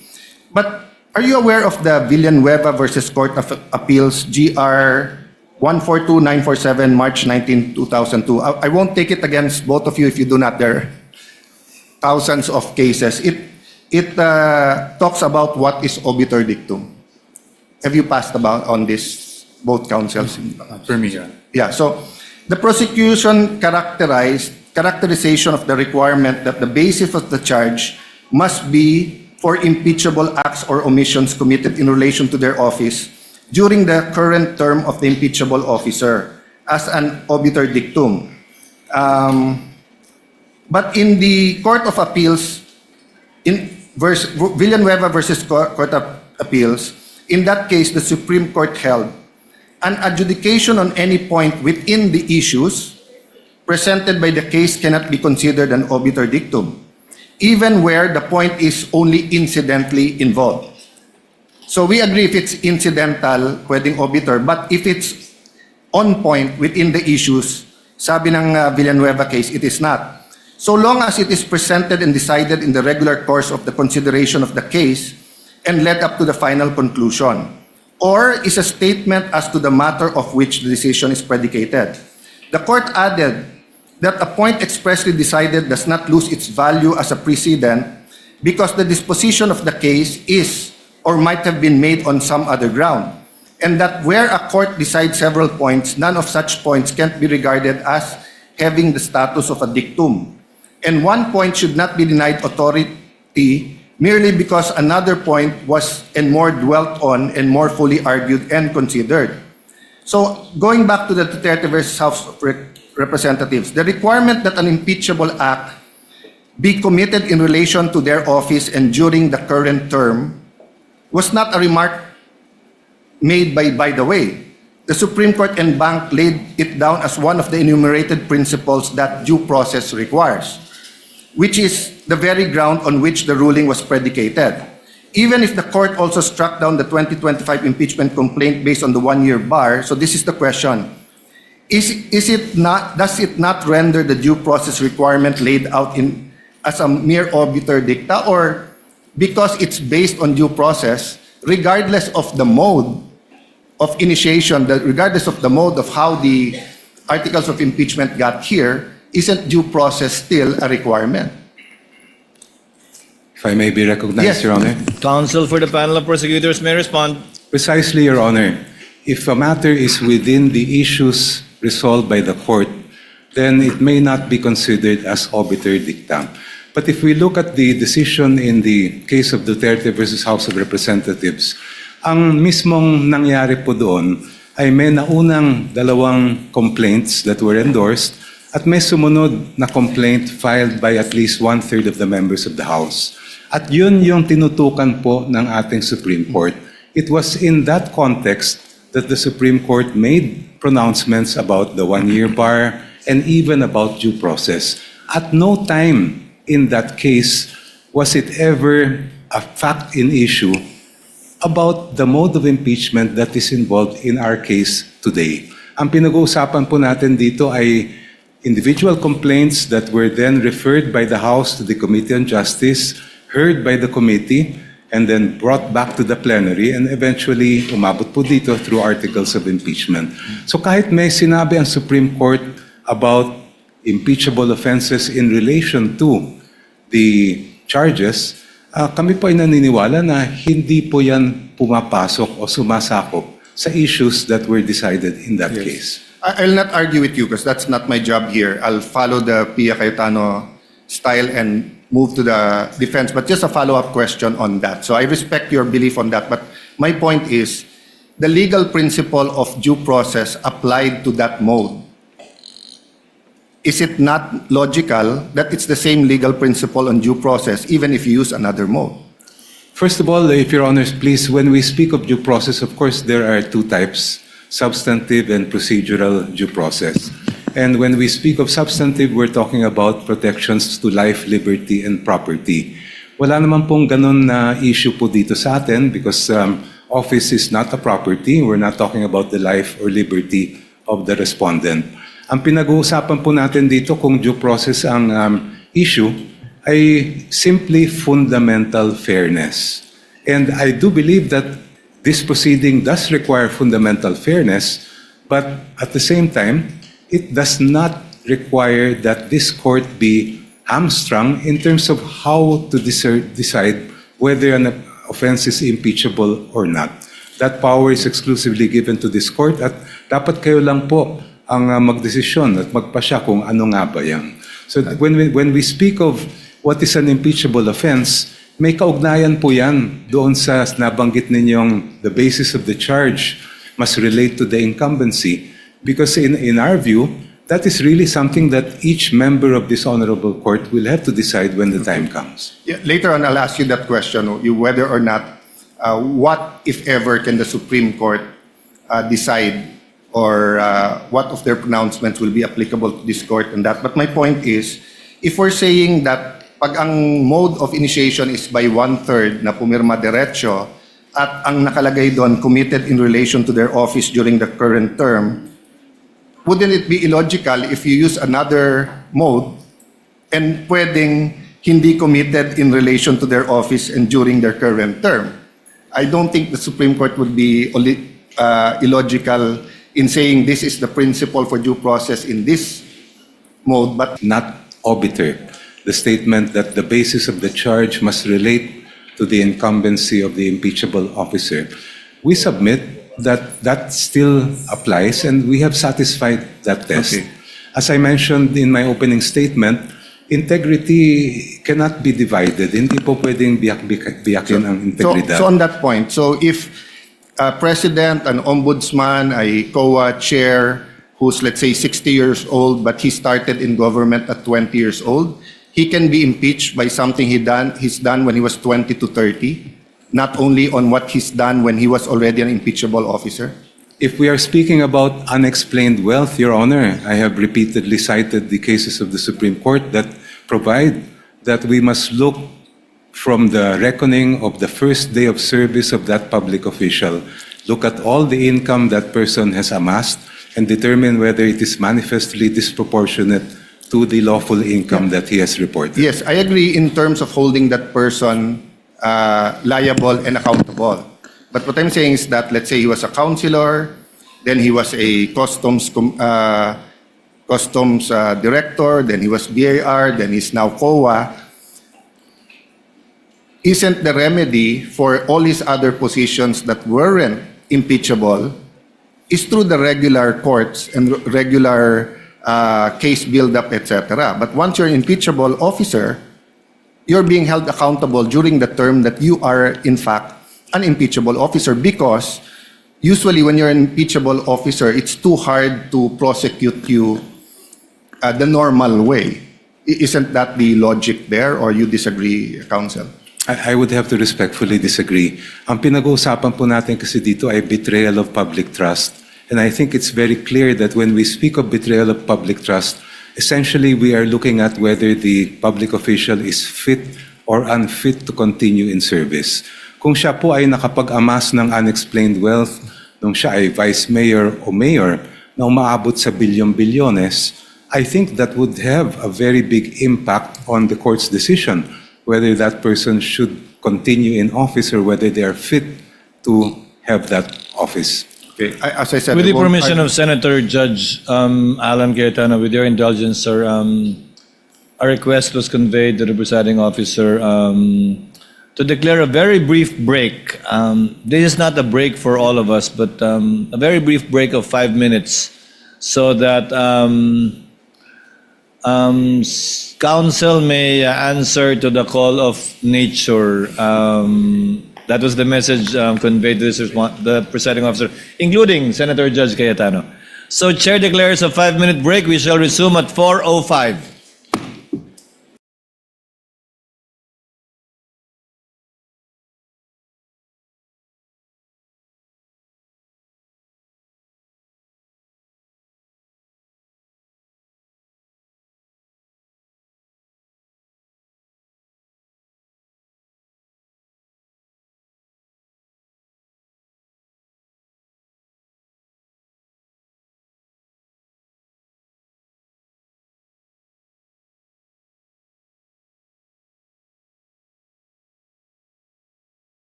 Resumed. We shall resume the interventions of Senator Judge Alan Cayetano pertaining to the issue at hand on the twin requests for subpoena by the prosecution. You may proceed, Senator Judge Alan, when you're ready. Sir Presiding Officer, if I may start there, no, whether or not the defense, although they stated already in their opening statement, considers such statement in the Duterte case as obiter dictum, and I'd like to reiterate, it's very important that we all understand and come to our own conclusions, because many, many times during this trial, and even in the decision we'll have to make, this question will play a center, will be front and center. So may I ask Attorney Poa, do you think that statement was a obiter dictum? As stated, Your Honors, thank you for the question. As stated last week, Your Honors, it is our position of the defense that that is not obiter dictum, precisely because, Your Honors, it is our theory that when the Supreme Court decided the case of Duterte versus HOR, the point that the one-year bar was triggered is precisely because there was a violation of due process. That's why, if you read the decision, Supreme Court, through the words of course, Senior Associate Justice Marvic Leonen, painstakingly discussed what due process is actually in an impeachment proceeding. And in fact, there was a line in that decision that says that they wanted to clarify the guidelines on impeachment proceedings. Further to that, Your Honor, hindi lang po sa decision, pero pati po doon sa binibigay na primer or summary ng Supreme Court bago nila ilabas yung buong decision, they enumerated the guidelines, which were around 7 points, if I'm not mistaken. And the 6th point is actually on what is an impeachable offense. And in fact, we have prepared copies of that primer for the senator judges, which we can distribute, so that makita po nyo na while ang effect ay na-trigger yung one-year bar, it was really due process that the Supreme Court was discussing in that case to guide. Yes. Commission Counsel for Respondent, kindly submit that to the Clerk of Court. Yes, Your Honor. Thank you. You may proceed, sir. So, while as I was saying, Your Honors, while ang end result is na-trigger yung one-year bar, and that's why void yung naging first round of impeachment, ang talagang pinag-uusapan ng Supreme Court dito is the observance of due process in every stage of the proceeding. And that is why it is very important na mapag-usapan natin na yung kasama doon is really kung ano ba talaga ang isang impeachable offense. At nakasulat doon, if I may quote, the basis of any charge must be for impeachable acts or omissions committed in relation to their office, meaning in relation to their impeachable office and during the current term of the impeachable officer. So that is why, Your Honors, it is the view of the defense na hindi po obiter lang itong pronouncement ng Supreme Court na to as to what constitutes as an impeachable offense. Yes. I'm not texting. I got on my phone the Duterte versus House of Representatives because, of course, my follow-up questions was to get into the mind of the prosecution when to apply the Duterte case and when not to. So, but I'll still ask you the same question. So, what's more logical, that the due process requirement that the acts committed should have been on the term is also applied to the other modes or just to the one-third mode? All modes of impeachment, Your Honor. That is our position. Kasi po, we would veer into absurdity, no? Na kung dun sa one-third mode tayo, ang impeachable offenses limited lang sa term, pero pagdating doon naman sa other mode, which dinaanan, admittedly, at yun ang dinaanan nitong current proceedings natin, mag-iiba ang definition ng impeachable offense. I do not see any logic on why there's a difference because an impeachable offense is an impeachable offense. So para po sa atin, that should apply. And in fact, the Supreme Court did not make a distinction as to the guidelines that it laid down in that decision, Your Honors, please. Yeah, so in the first page, Sabi dito, second, considering the nature of the offices and the institution that are subject to impeachment, its effect on the independence of constitutional departments and organs, and its nature as a constitutional process, all legal issues involving impeachment proceedings are subject to judicial review. While the court does not determine when, who, and whether an impeachable officer may be removed and disqualified from political office, it has the duty to construe and process mandated by the Constitution. So is this for you part of the ratio decidendi, or is this a obiter dictum? Ratio, Your Honors. In fact, that's why the Supreme Court, when it started decision, said that the end does not justify the means, no? Because it was precisely discussing the means. Ano ba yung dapat nating sinusunod na proseso? So since we're talking about subpoenas, we'll go to the end and the means, the justified means. With the permission of Senator Judge Allen, I would just like to get the assent of the counsel from the panel of prosecutors. The document sought to be distributed by the counsel for respondent is a July 25, 2025 discussion on the Duterte v. HOR on the one-year bar rule. Again, it's dated last year.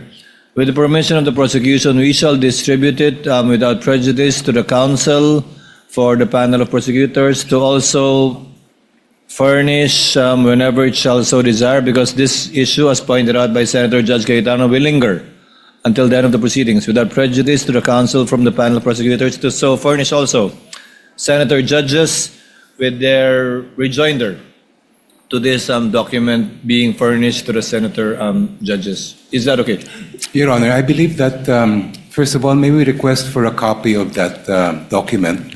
I believe that document refers to the office of the spokesperson. That's correct, Of the yeah. Supreme Court, in which case, Your Honor, we would have to interpose an objection because any interpretation by the office of the spokesperson is not binding on the Supreme Court. What we must look at are the actual text of the decision. Well, counsel, you can say that in your rejoinder. Point that out in your rejoinder and point that out in your submission. We will do that, Your Honor. So ordered. Clerk of Court is directed to kindly distribute the copies to the senator judges without prejudice to the panel of prosecutors submitting a rejoinder to this document. Senator Judge Alan Cayetano, you may proceed, sir. Yes, Apologies and, for the interruption. Presiding officer, to be fair to I wouldn't have objected if you objected to the distribution, but realistically, we won't have time to read it because magro-ruling na Yes. after.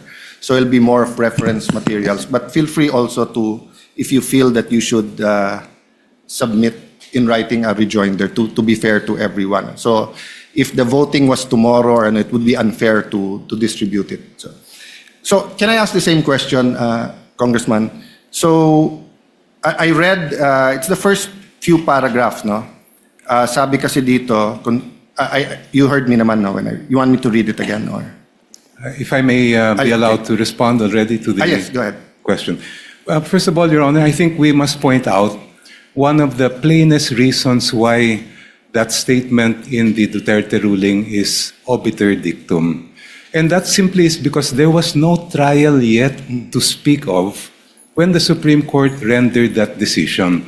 Paano po magiging issue yung nangyayari ngayon sa trial, samantalang nung dinesisyonan po yan, ay wala pa pong trial. Therefore, any statements by the court about how the trial should be conducted are outside the issues of that case, and while they may be guidelines, they are not binding as judicial precedent to us and to the future generations. Actually, I was referring to a different matter already, but just to that point, it's not how, it's what. Because it's paragraph 6. So the basis of the charge must be for impeachable acts or omissions committed in relation to their office and during the current term of the impeachable officer. For the President and Vice President, these acts must be sufficiently grave, amounting to the crimes described in Article 11, Section 3.1 of betrayal of public trust given by the majority of the electorate. For the other impeachable officers, the acts must be sufficiently grave that they undermine and outweigh the respect for their constitutional independence and autonomy. So this doesn't really tell us how to conduct the trial. This basically tells us is that if we don't follow that, we're endangered of having a trial that's void ab initio. I would have to respectfully disagree, Your Honor.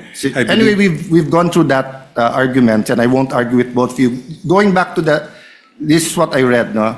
Second, considering the nature of the offices and the institutions that are subject to impeachment, its effects on independence of constitutional department and organs, and its nature as a constitutional process, all legal issues involving impeachment proceedings are subject to judicial review. I'll stop there. Kasi nabanggit mo kanina, may I speak English Filipino? Nabanggit nyo po kanina na that's for us to decide, and my interpretation, and I've felt like that many times, di ba, na zealous dapat ang impeachment court sa powers niya kasi not only because it's sui generis, wala tong apologize to Senator Judge Risa, my phone fell there. So, wala nga tong, you cannot appeal the decision of my belief, no? You cannot appeal the decision of to acquit or to convict to the Supreme Court, di ba? But the parameters, so let me use the words of the Supreme Court, no? Ang sabi niya, all legal issues involving impeachment proceeding are subject to judicial review. So, you disagree with this or you agree? In context ng sinabi mo kanina na it's within our power to make these decisions.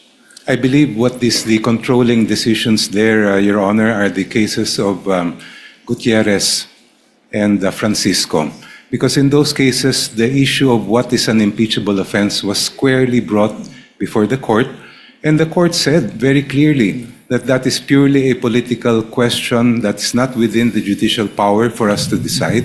And I believe that that should be the controlling jurisprudence. So let me be more specific. So for example, we issue some subpoenas and we do not issue some. Can one or both of you, meaning the prosecution and defense, go to the Supreme Court and question it? Well, there is always the possibility that some side, perhaps the defense, may claim that there is a grave abuse of discretion, I believe, as they have done in their other petitions filed, and therefore make an attempt to stop the proceedings before this court. But as I have said last week, Your Honor, in our opinion, it is this court has the sole and exclusive power to decide what an impeachable offense is, and no one, not even the Supreme Court, can dictate on this court in making that decision. Yes. Same answer. No, Your Honor. No, I have a different... So, okay, you can go back to that question. Then my follow-up question was, so let's say certain orders of the court, can the prosecution or defense go up to the Supreme Court and question its constitutionality? Yes, Your Honor. It is our position that either of the parties can do that. Why? Because sa atin nga, ang sabi natin kanina, that the Constitution cannot be read in isolation. So while the Constitution gives the sole power to the Senate to try an impeachment case, to try and hear an impeachment case, we must read this in conjunction with, again, Article 3, Bill of Rights, and Article 8, specifically Section 1, which is the power of judicial review. So, pag sa tingin po ng isang panig, merong grave abuse of discretion na naganap, we are of the position that, in fact, this is a justiciable issue and can be brought before the Supreme Court, Your Honor. So at least in that small point, I think we all agree that if we think there's grave abuse of discretion, there's a possibility that the Supreme Court will take it up. I'm not referring to the subpoena, I'm talking in general. So I'll skip a few pages of my questions precisely because I wanted to elicit your opinions or your stand regarding the fact that the impeachment court is supreme, but it's not true that we can do anything or we can just make decisions that are not based on statutes and on legal orders. In fact, when the Supreme Court issued a TRO regarding the foreign accounts or the dollar account in the Corona case, the impeachment court voted to respect the TRO. No? But of course, we did vote. So there could have been a constitutional crisis if we voted not to, and then, of course, we know because of history, nag-waiver na lang si Chief Justice Corona, no? So can I go now to the ultimate facts, no? I don't know if Senator Joel, but Senator Pia asked a little bit about this. Just a quick review, or maybe, so we're also governed by the rules of court when it comes to ultimate facts. This is what Section 1 says. In general, every pleading shall contain in a methodological and logical form a plain, concise, and direct statement of the ultimate facts, including the evidence, on which the party relies on his or her claim of defense, as the case may be. If a cause of action or defense relied on is based on law, the pertinent provisions thereof and their applicability to him or her will be clearly and concisely stated. So does the two councils agree that sa ultimate facts, you have to include the evidence?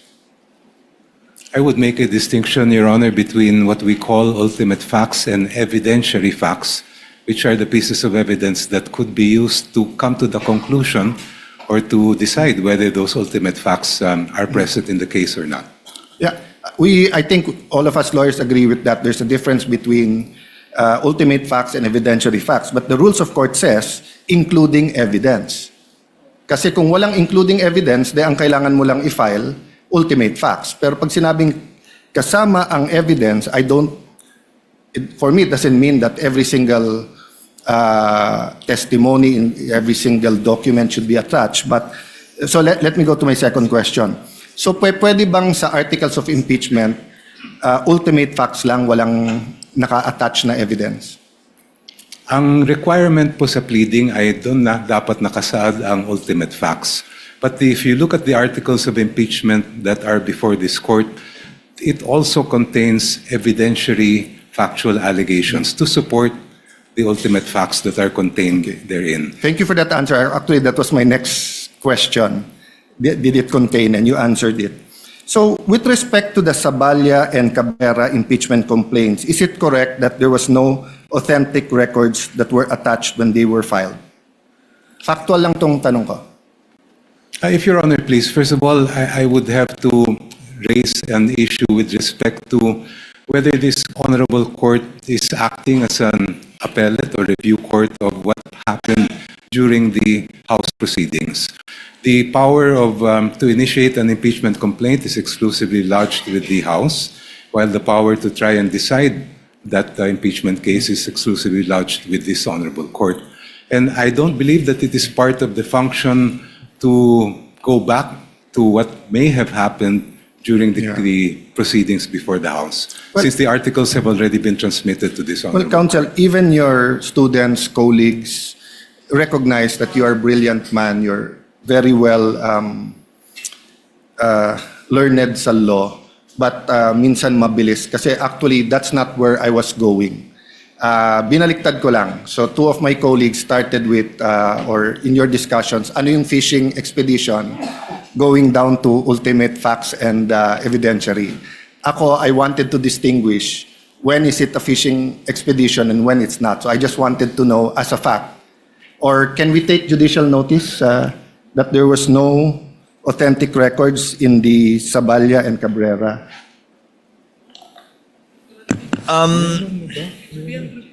What's the point again, Senator Judge? There were no authentic... It was just preliminary because I wanted to compare it with other impeachment complaints.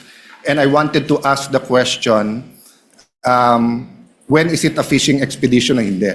So these are legitimate questions. So factually, yung Saballa and Cabrera ba, may authentic records attached. Ang information ko, wala. But I don't want to... I believe, Senator Judge Allen, that the Zaballa and Cabrera complaints were attached as an annex, Yes. if I'm not mistaken, to the respondent's answer. Would that be Yes. correct, Attorney Poe? And to be fair, Yes, Your it Honor. was... Yes. As well as the annexes. Yes, Your Honor. In fact, the presiding officer noticed that it lacked a page in one of the annexes to the, Yes. I think, Zaballa complaint, So, which anyway, I think pointed out. So that's a fact. Yeah, So it's in the lang- records, Senator yeah, Judge factual Allen. lang po. So, in the absence of authentic supporting record, what factual basis did the prosecution rely on to say that the allegations were sufficient in form and substance? If I recall correctly, Your Honor, please, there were some attachments to both complaints. And I'm not aware of any rule in the House of Representatives as far as impeachment cases are concerned that limit what may be discussed or investigated by the committee to only what is contained and attached to the impeachment complaint. I'm not questioning if there's an attachment. I'm questioning whether there was, I'm asking question. I'm not even questioning it. I'm asking questions on if there were authentic records. So I'll move on. No?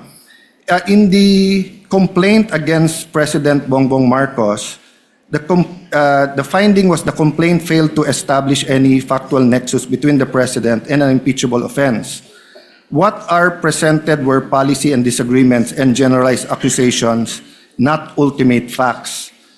Yun ang finding ng Committee on Justice. Correct? Yes, Your Honor, to the best of my recollection. So that's my question. After answering that question, does the prosecution agree that the requirement of alleging ultimate facts applies equally to all impeachment complaints, regardless of it's the president or the vice president, regardless if it's the ombudsman or the COA chairman? Yes, Your Honor, and as I recall, when the members of the committee examined the complaint filed against the president, the conclusion of the committee was in fact that there were only conclusions of law contained in that complaint, not allegations of ultimate facts. Yes, yet in that complaint, there were documents attached, authentic records, and the House did not ask na masupina yung AMLA, BIR, and bank records of the president. The requirement, if Your Honor, please, of ultimate facts is really based on what is alleged in the petition or complaint But itself. what was the exact words of counsel? Ang katotohanan ay hindi Confidential. confidential. So why in the case of President Marcos is the katotohanan confidential, but in the case of Vice President Sara, it's not confidential? Wala naman po akong maalalang ruling ng committee in the case of the president na meron silang sinabing confidential.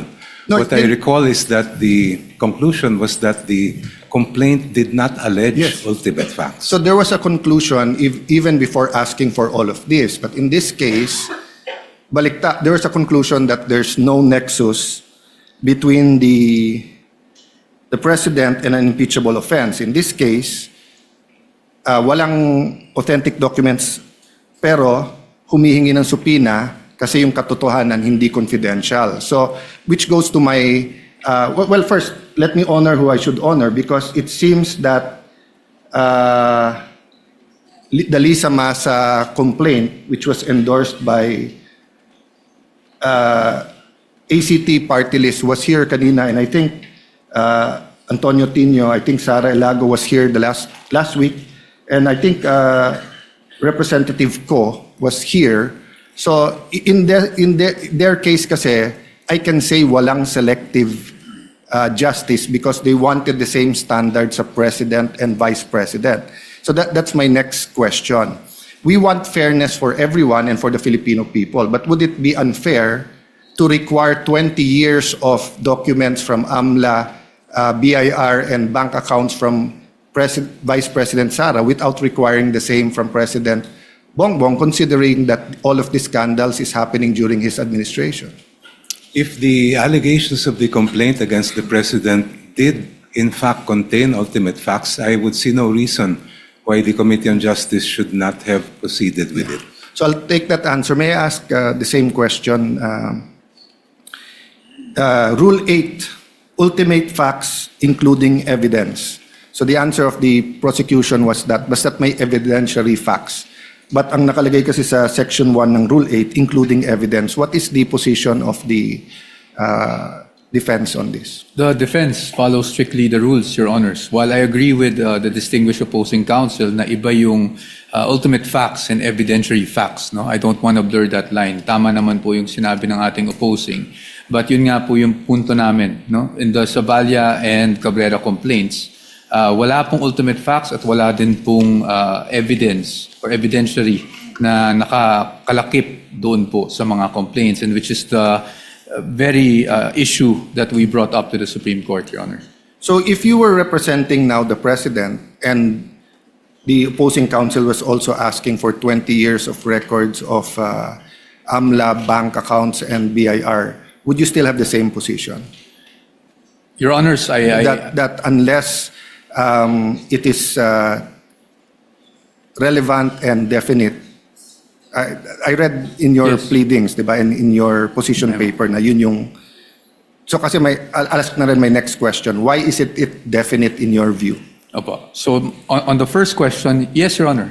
Even if I were to be representing the President now, I would have the same view, no? Na hindi po pwedeng ganun ka 20 years ang span ng mga documents na hiningi, precisely because the jurisprudence provides that for a valid subpoena to issue, it must be particularly described, plus yung sinasabi po natin na relevance. Now, to the second question as to why it is not particularly described, Your Honors, unang-una, let's start with the bank accounts. No? Yung bank accounts na naka-enumerate sa kanilang request, it is our position na yun po yung natawag kanina na fruit of the poisonous tree.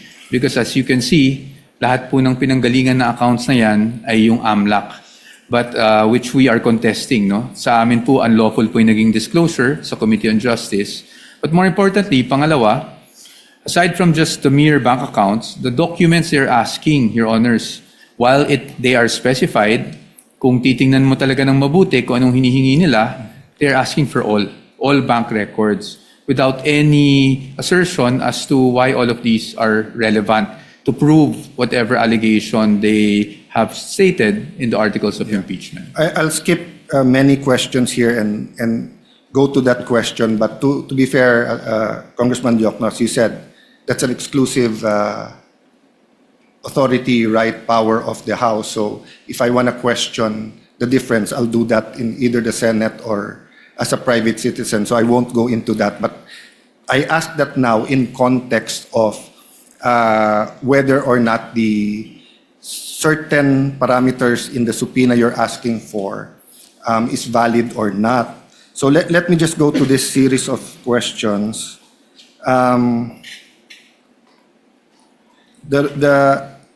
This is really a discussion into what is substantial facts, what's ultimate facts, what's essential facts, what are, and as you said, Attorney Powa, we don't want to bore everyone with that, but it's important in terms of due process. So basically, diba, the ultimate facts are that establish the charge, in this case, unexplained wealth. So let me put it this way in my question to Attorney and Congressman Prosecutor Joke. No. So like if I say that may kilala akong politiko, commissioner ng ganito or congressman, senator, whatever, ang SALN niya was 1 peso or what's a reasonable amount. SALN niya was 1 million, 20 years later it's 20 million versus the commissioner of BIR in 5 years it gained 50 million compared to this congressman ganito. Then I said, eto lang income niya, unexplained wealth yan. In your view, is that sufficient na for the impeachment court then to issue the subpoenas? Or do you have to specify na, for example, you say that that commissioner, sa SALN niya, he only had 2 cars, but he actually has more than 4. Therefore, penging subpoena para sa LTO. O that commissioner, ang sabi niya, isa lang ang bahay niya. Pero subpoena sa LRA kasi 4 ang nakita namin. Diba? Kasi on the later examples, medyo mas malinaw yung ultimate facts. Pero yung pag sinabi mo lang, eto SALN, eto tumaas, which was my point actually in my last few vlogs, that just because tumaas yung SALN, that doesn't mean that there's ill-gotten wealth. But my question there was, does that give us now the authority to get the bank accounts, the AMLA and the BIR? Because whatever we do in the impeachment court is for impeachable officers. But nanonood din yung Sandigan Bayan, nanonood din ng RTC, MTC, nanonood din yung Supreme Court. So whatever rule we have here, that will influence then how we deal with barangay captains all the way to anyone who's not impeachable, no? For unexplained wealth, Your Honor, I believe the ultimate facts must include the following. First, that the person involved amassed wealth. Second, that that wealth is manifestly disproportionate to that person's lawful income. So kailangan po natin makita kung ano yung kanyang kayamanan at kailangan natin ikumpara doon sa lehitimo niyang kinita. And that can be only determined by looking at the records that we are requesting from this honorable court. No, but if you're just looking at the SALN at yung kinita niya, so I'll give you a example. No? I won't name the person para walang mag-react. But he was senator, I think in 1987, an outstanding human being.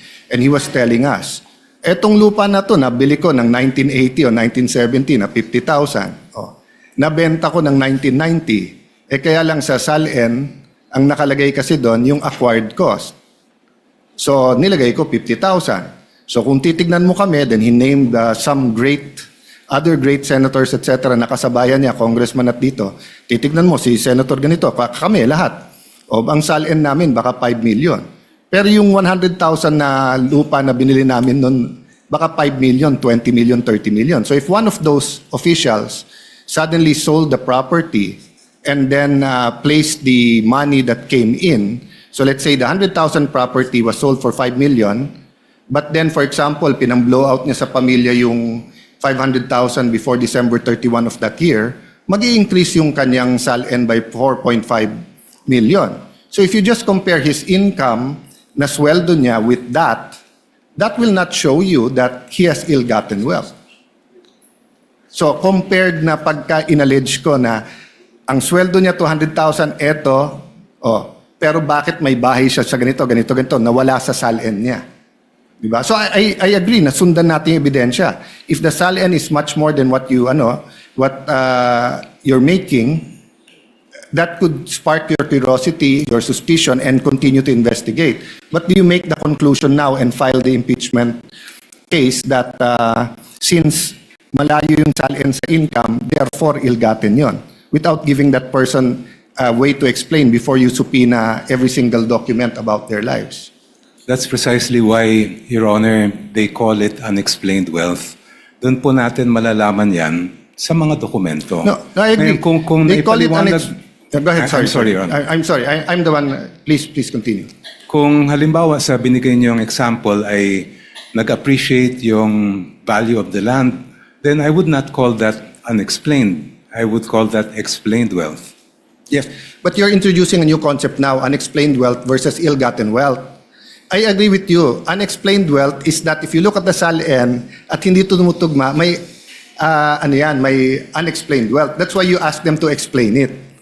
And then pag hindi maganda yung explanation and may ebidensya ka, then you can go against that person for ill-gotten wealth. Diba? But like in certain parts here, I saw some that I would consider even without asking you evidence. But for example, yung mga kumpanya. Sabi dito, lugi yung kumpanya. So kung lugi yung kumpanya, hindi makaka-contribute yun sa kanyang ill-gotten wealth kung meron man. So why are we getting all the documents about those companies? Doon pumapasok yung criticism ng iba, is this a fishing expedition? Kasi if I had 5 companies and they were all making money and supposedly I only own 1% of that company but I'm getting half of that income, I would agree with you, isupina lahat yan. Tignan natin yung flow niyan, baka yan yung pumasok sa akin. Pero lugi nga yung mga kumpanya. As an example, So that's my point. Is it enough in the view of the prosecution panel just to allege, malaki yung SALN mo, bigger than your monthly sweldo, both of us agree, it's unexplained. But is it ill-gotten? Or do you need more allegations to show that it was ill-gotten?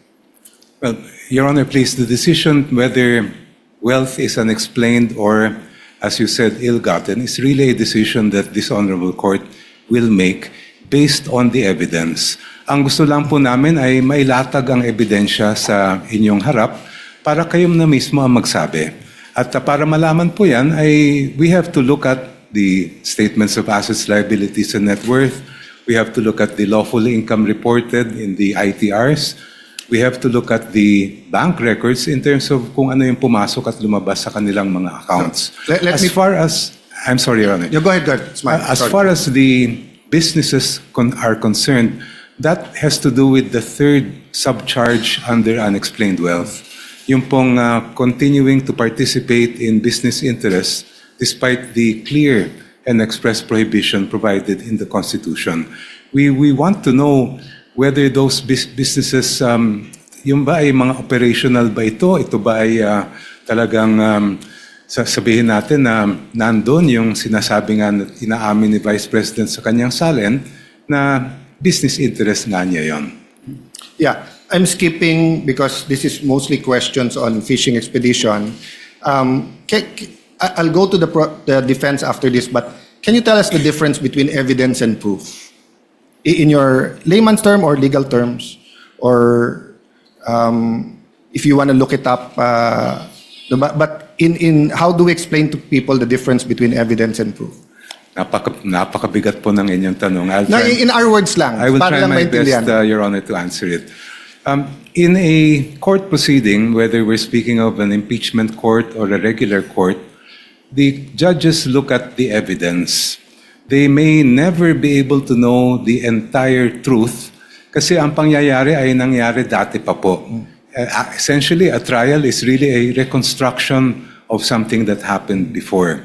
So it may happen in some cases that there is enough evidence to make conclusions as far as a judgment is concerned, even if the members of the court did not get to see the entire truth. Yes. Ang gusto po namin maiwasan na dito sa impeachment court ay meron po tayong hindi mailatag na ebidensya sa mga mahistrado po na nandito para talagang maging buo yung larawan nila bago po kayo magpapasya. Yeah. I don't think there's any question that all of us here want na mailatag yung ebidensya. The question is, do you have the evidence or are you fishing for the evidence? And that's a question not only for you, but for every single impeachment process, not only the umabot dito, because myself, Senator Subiri, Senator Chis Escudero, then later on Senator Villanueva, has been in the House many times during impeachments of presidents and chief justices. No? But the reason I ask between evidence and proof is because if you have the evidence, you want the opportunity, diba, to bring it here, show the relevancy, connect it to the crime, we admit it so that if it's true, then we can convict. The opposite sides na will either question, hindi admissible yan, or admissible pero walang relationship yan, etc. No? So what I'm saying is that if you're going to prove your case with no evidence, except that if you get all of that, then magiging arbitrary yung House of Representatives, sinong gusto nilang i-impeach, because almost any public official who's been there for a long time, you will see discrepancies in their SALN because unang-una iba yung acquisition cost at iba yung current value at iba din yung deadline ng December 31, no? Which after this I'll ask the defense to answer, then I'll go into the AMLA, which is different from bank accounts, no? So if you're coming to the court with evidence already, but kinukuha mo yung subpoena na yan, di ba, to further prove your point, I don't think there'll be a question there. As Attorney Powa said kanina na kung yung BIR box na yan, alam natin yung laman, and dapat gamitin dito, they inallege nyo na. Pero kung hindi alam yung laman, are we fishing there if there's a tax evasion or wala? I don't know the answer. I'm asking you the question. You can answer it in any way you're comfortable in answering. If I may briefly narrate the procedure that the House might had to undergo for the articles to reach this honorable court. When the complaints were filed before the House of Representatives, the Committee on Justice was tasked not with conducting a trial, not with ferreting out all the evidence, but simply determining whether there was probable cause to proceed with the case. So hindi po namin hinanap yung kabuuan ng ebidensya dahil hindi po namin tungkulin yon. Yes. when we made the determination that there was sufficient probable cause to proceed with that case, then that is what we submitted in terms of the articles of impeachment that reached this honorable court. Ngayon, syempre po, just like a preliminary investigation conducted by a prosecutor, ang hawak lang po niyang ebidensya, ang titingnan lang po niya ay kung merong probable cause. Not all the evidence yet is before that prosecutor because wala pa pong trial. The presentation of evidence, even the subpoena or compulsion to present evidence will only happen when the trial takes place. And yung tinutukoy po ninyong fishing expedition, yun ay maaring sabihin natin nangyari kung only if the party requesting the evidence or documents ay nagbabakasakali lang. Baka may makuha tayo dito. In our case, I have to disagree that there was any sort of fishing expedition because based on what the Committee on Justice and later the plenary of the House found was sufficient, there was enough cause to proceed with the I'll case. go to probable cause, but yung sinabi mo, baka sakaling may makukuha dito. You said hindi ganon. So anong makukuha natin if we grant all the subpoenas you're requesting? The evidentiary facts, Your Honor, that were not yet, hindi pa nakita ng House nung ang ginagawa lang po namin ay determinahin ang probable cause. So nagbabaka sakali din? Hindi po. No, kasi you said... Because there is basis for Yeah. requesting for So the what bank will you records. see? You still don't know what you'll see. We are basing the request for the bank records on the evidence and information provided by the Anti-Money Laundering Council, which appears to show that there were billions of pesos that went through the accounts Okay. of the Vice President during that Let's go period to of that time. with the permission of the defense then. I think you're listing down naman. So the Anti-Money Laundering Council, no, does not deal with income. They deal with flow, right? So pag sinabing billion, that doesn't mean that a certain official has billions in their account. So meaning if I have ₱1 million deposit on January 1, and then on January 5, I take it out and put it in time deposit for 1 month, and 1 month later it comes out with 2% time deposit, hindi na 1 million yon. 1 million in, 1 million out, 2 million, 1 million in the time deposit, 3 million.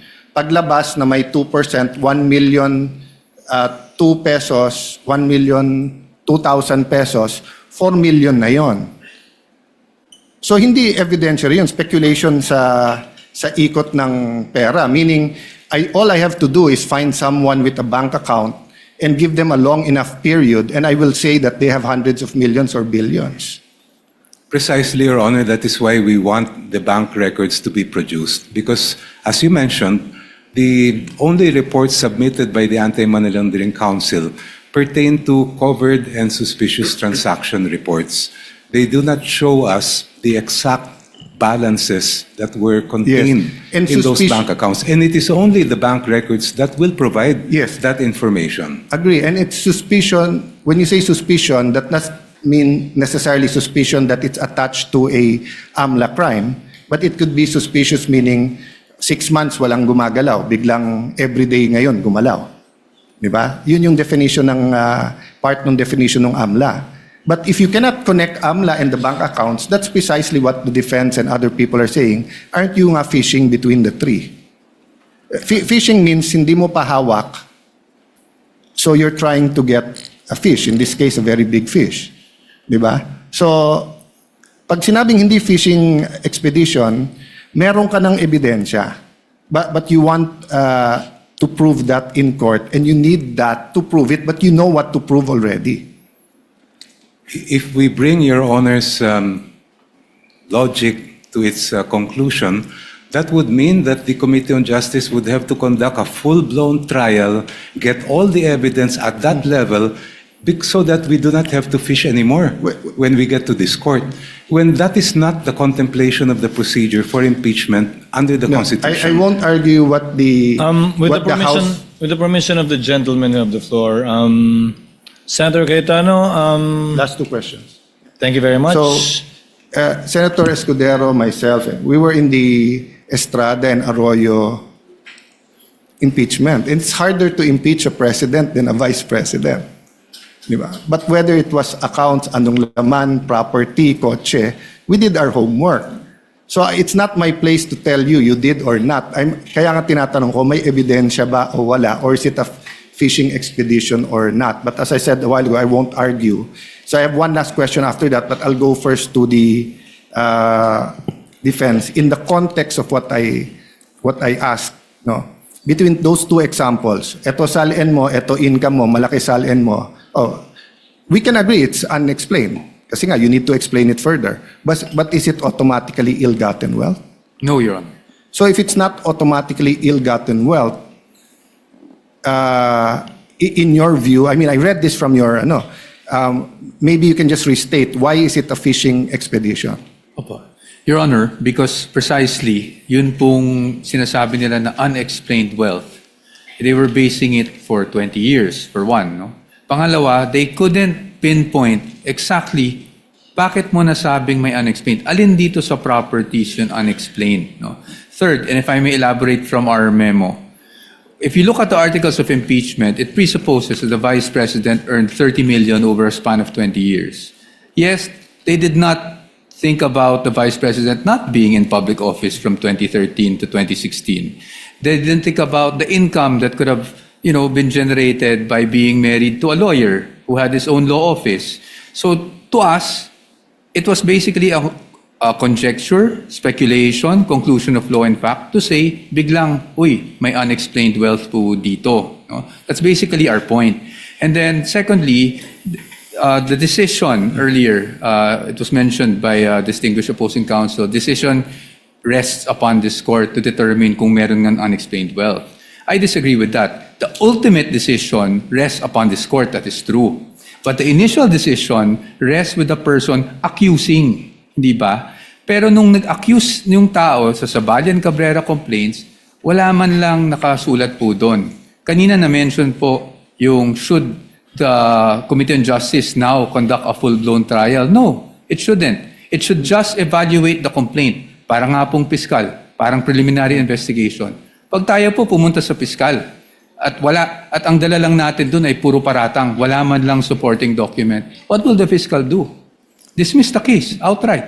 Yan naman po ang totoo. No? So that was our point to begin with, and that is why we're saying fishing expedition ito. Kasi hindi mo man lang mapinpoint kung anong transaction yung sinasabi mong nag-amass ang Vice President natin. Anong taon na nag-amass yung Vice President natin ng ill-gotten wealth or unexplained wealth. At dahil doon, ngayon, we're asking for records spanning 20 years, both, BIR records, bank records, AMLAC records, which they already have, actually, from the Committee on Justice. Pero, hindi natin mapinpoint, alin ba talaga dito? We cannot specify kung ano yung act, ano yung omission na ginawa niya na nakapag-amass siya ng unexplained wealth. Talking about both parties talking about the fiscal or prosecutor, actually binago na rin ngayon. Probable cause, with reasonable certainty, mako-convict. So meaning, you go to the fiscal's office, that you point out ano yung crime, sino yung gumawa ng crime, and yung preliminary evidence mo might not be enough to convict at that time, but enough to say na hindi lang to marites. So if I go to the fiscal's office or ombudsman saying this senator has 150 million in SALN, 10 years ago it was 50 million, therefore it's ill-gotten wealth, and then wala pa akong ibang dala except yung magkano sweldo dito, I doubt the fiscal will file that case. But if I tell the fiscal that he has 2 cars in his SALN, but I see him using 4, then give him the opportunity. But I can subpoena the LTO. Na kanino ba yung plate number na yan? Baka namang nasa kapatid talaga niya, no? But the last set of questions, I'll just ask it once, no? So I think everyone understands naman the subpoena regarding the Vice President. The issue was really the dates and how specific or hindi. Actually 2 questions. The corporations, do you not have to pierce the corporate veil, considering there's no allegations in the articles that these companies were used to amass ill-gotten wealth? In fact, I haven't read everything, but so far sa binasa ko, is hindi kumikita tong mga kumpanya na to. Because there's a Supreme Court decision that if it's a joint account, may rights din yung isa. And I don't even know if we informed all of those companies that we might subpoena their records. So did we give them that opportunity? Isama ko na yung last question, Mr. Presiding Officer, and I won't follow it up, no? But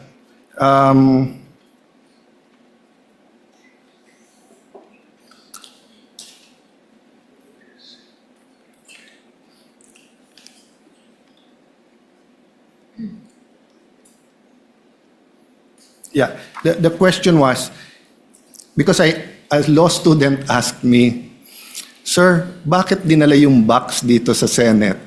Ba't na lang hindi nila binuksan sa House? So sinagot ko sa kanila, ano ba turo ng professor nyo? Sir, hindi naman nakalagay impeachment trial in cases of impeachment. So the House was actually empowered to open the box there.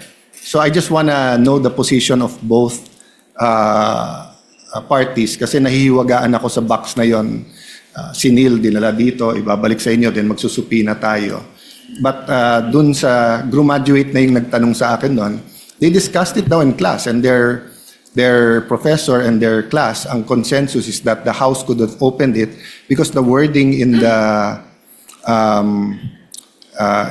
is it the BIR case or the bank accounts? No, bank accounts ata, yung in cases of impeachment yung nakalagay dun sa sa Bank batas. accounts. Secrecy of bank deposits. Yes. So ang question niya, let me rephrase, is that did you do that there? Kasi if you did that there, hawak nyo na ngayon. Hindi na namin problema sana. No? So those two questions lang regarding do you think nag-comply yung requirements dun sa companies, and should we give notice to the companies? And secondly, about bank account, could you have opened it already in the House? Yung BIR din ba? Counsel for the panel of prosecutors may respond. Thereafter, counsel for respondents. Thank you, Your Honor. Presiding And we would Officer. like to thank Counsel, thank you very Senator much. Judge Thank you, Allen for his Senator interjections. Cayetano. If Your Honor, please, the doctrine of piercing the corporate veil applies when we are determining liability of the company or corporation involved. In this particular case, that doctrine has no application at all. We are asking for those records to be produced so that we can determine the extent of participation of the Vice President, as she herself had admitted those business interests in her salience. Kaya po namin hinihingi po yun. Kasi sa tingin po namin ay wala pong aplikasyon ang piercing the corporate veil. Second, as far as opening the box is concerned, while it is true that under Republic Act 1405, there's no qualification that impeachment trial lang po ang pwede. As I understand it, it was the better judgment of the committee out of sheer discretion and prudence not to, because at that time we were already being bombarded with petitions left and right seeking to restrain our proceedings. And we felt that it would be more prudent to bring the matter to this honorable court. Thank you. Your Honor. Counsel for the respondent.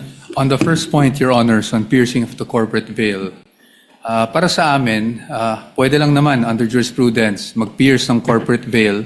Ibig sabihin, kasi separate and distinct personality mga korporasyon, you can pierce that veil if there's an allegation of fraud. And in this case, wala naman pong allegation ng fraud. Pangalawa, kung totoo po na talagang hinahanap lang po ng kinakagalang-galang na prosecution ay tungkol dun sa divestment issue, then they will not need the tax records, the bank records, or even the AMLAC records of these companies because all they need would be the GIS. The General Information Sheet would show you exactly the extent of the interest of the stockholders, hindi po ba? Pangalawa, pagdating naman po dun sa what's our position, pagdating sa bank secrecy and the exception on cases of impeachment. Sa aming pananaw, at the committee level, meaning Committee on Justice, ay hindi pa po applicable yung exception na ito. And we are holding on to the ruling of Marquez versus Ombudsman or Desierto, I believe, no? Wherein it was said na pagdating sa preliminary investigation, hindi pa po applicable yung mga exceptions under the Bank Secrecy Act, and there has to be a pending case before such bank documents are in fact subpoenaed. That is our position, Your Honors. Thank you, counsels for the parties. Chair will now make a ruling, but prior to that ruling, Chair would like to inquire very, very briefly from the counsels. First, for the counsel for respondent, may the court know when the respondent was married to her spouse and what is the property regime governing their marriage? Your Honor, I believe they were married, but let me just check the facts just to be sure, but I think it was 2007.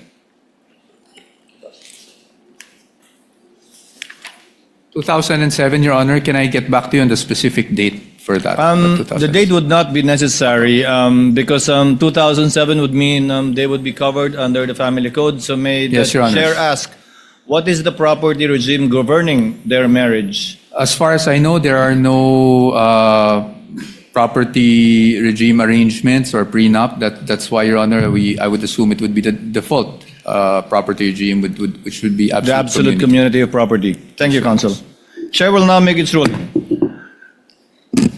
The impeachment court will now resolve the prosecution's renewed request for the issuance of subpoena ducis tecum dated July 6, 2026. You may seat, counsels. Directed to the concerned banking institutions and Anti-Money Laundering Council. The court begins with the standards governing the issuance of subpoena ducis tecum. These are set forth in Section 3, Rule 21 of the Rules of Court, which provides, among others, that in the case of a subpoena ducis tecum, it shall contain a reasonable description of the books, documents, or things demanded, which must appear to the court as prima facie relevant. Settled jurisprudence has affirmed and clarified these requirements in the 2021 case of Republic versus Sandigan Bayan, dated 2/15/21, where the Supreme Court stated, quote, a subpoena ducis tecum may be issued if the tests of relevancy and definiteness are satisfied. The court must ensure that, number one, the books, documents, or other things requested must appear prima facie relevant to the issue, subject of the controversy, the test of relevancy. And number two, such books must be reasonably described by the parties to be readily identified, the test of definiteness. In the case of BSB Group Inc. versus Go, GR number 168644, the court stated that evidence is relevant when it bears such a direct relation to the fact in issue as to induce a belief in its existence or non-existence, and when it relates to a collateral fact from which the existence or non-existence of the principal fact may logically be inferred. These requirements are intended to ensure that the subpoena is not used, as mentioned earlier and discussed earlier, as a tool for a fishing expedition as held in Apostol versus Lubingan Rafael, GR number 260640, dated October 1, 2025. We are also aware of the ruling of the Supreme Court in HC Libanao versus Philippine National Oil Company, GR number L13463, quote, a general inquisitorial examination of all the books, papers, and documents of an adversary conducted with a view to ascertain whether something of value may or may not show up will not be enforced. However, after a careful examination of the records requested, the court finds that the requested documents meet the requirements set forth above. They are reasonably described, readily identifiable, prima facie relevant, and material to the allegations under Article 2. This is not the first time that bank records have been examined by an impeachment trial. During the impeachment trial of former Chief Justice Corona, the Senate, sitting as an impeachment court, granted the prosecution's request for the production of bank records. In granting that request, the court cited Section 2 of Republic Act No. 1405, which expressly recognizes cases of impeachment as an exception to the confidentiality of bank deposits and the rights to privacy of depositors. As to the requested period from 2007 to 2021, the defense's objection is overruled. The respondents' invocation of what they referred to as offenses in term, quote unquote, in their memorandum, doctrine in Duterte versus HOR, does not avail. First, the documents requested under the subpoena ducis tecum will not be used to allege additional independent impeachable offenses. The court will not allow this in adherence to the doctrine laid down in Duterte v. HOR, as this will violate the respondent's right to be informed of the nature and cause of the accusations against her and her rights to due process at every stage of the proceedings. Rather, the court will only allow these records to be used to establish a factual baseline against which the respondent's assets, financial transactions, and business interests during her present term may be assessed. Establishing such a factual baseline is recognized in settled jurisprudence involving allegations that a public officer's wealth is manifestly disproportionate to the lawful income and financial capacity of the officer and the officer's spouse. As held by the Supreme Court in Concerned Taxpayer versus Doblada Jr., dated 8 June 2005, quote, in determining whether the properties acquired were manifestly out of proportion to the lawful income of the spouses, necessarily requires comparing their value with the spouse's salaries, benefits, other lawful income, and revenues from legitimately acquired properties or businesses. Further, in the case of Ombudsman V. Bernardo, GR number 18-1598, quote, respondents' beginning net worth must be considered for purposes of determining whether his disposable income was more than sufficient to justify his property acquisitions and foreign travels for the covered period, and whether he possesses the financial capability to acquire or purchase properties as reported in his SAL-N. Quote, such net worth of the respondent as declared in the statement filed by him or her from the first day of his employment with the government shall be considered as his true net worth as of such date for purposes of determining his capacity for future property acquisitions during his tenure as a public officer. Any unexplained increase in his net worth thereafter may fall within the ambit of the presumption provided for in Republic Act number 1379. The production, therefore, of the records from 2007 to 2021 is authorized strictly for that limited purpose only. Their admissibility and evidentiary use shall remain subject to the prosecution establishing their connection to the alleged unexplained wealth during the respondent's present term in relation only to Article 2 of the Articles of Impeachment. Now, with regard to the bank records held separately by Attorney Manasseh Carpio and jointly by him and the respondent, the defense's objection is likewise overruled. The respondent's reliance on Republic v. Eugenio is unavailing. That case involved only an ordinary civil inquiry into spousal assets that were not statutorily aggregated. On the other hand, Section 8 of Republic Act number 6713 requires public officials to disclose their assets, including that of their spouses. Their financial interests are therefore statutorily intertwined for purposes of disclosure. Respondent likewise insists on the separate legal personality and distinct right to privacy of Attorney Carpio, but this is likewise untenable. Article 75 of the Family Code explicitly provides, which is why the presiding officer earlier asked the property regime governing them. In the absence of a marriage settlement or when the regime agreed upon is void, the system of absolute community of properties established in this code shall govern. Under this regime, Article 91 dictates that community property shall consist of all the property owned by the spouses at the time of the celebration of marriage or acquired thereafter. Furthermore, the Family Code imposes a strict statutory presumption under Article 93, which mandates that property acquired during the marriage is presumed to belong to the community unless it is proved that it is one of those excluded therefrom. The law is clear on the matter. The legal necessity of examining the financial records of Attorney Carpio is firmly cemented by the default property regime of absolute community of property governing his marriage to the respondent. Absent any proof of a different property regime governing their marriage, any funds deposited in the bank accounts of Attorney Carpio are legally presumed to form a single, indivisible mass of community property jointly owned with the respondent vice president.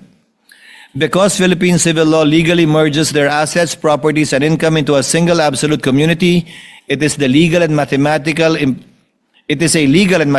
impossibility to determine the respondent's true net worth or lawful income without examining the bank accounts of her husband. Investigating Mr. Carpio's financial records is therefore not an unwarranted intrusion into a third party's privacy, but an absolute legal prerequisite in determining the actual aggregated wealth of the respondent. The defense likewise invokes the Data Privacy Act, classifying the records as sensitive personal information, requiring strict scrutiny, quote-unquote, citing Zoleta versus Ombudsman. The court, however, in Zoleta did not really use the phrase strict scrutiny, but said strict adherence to the Data Privacy Act.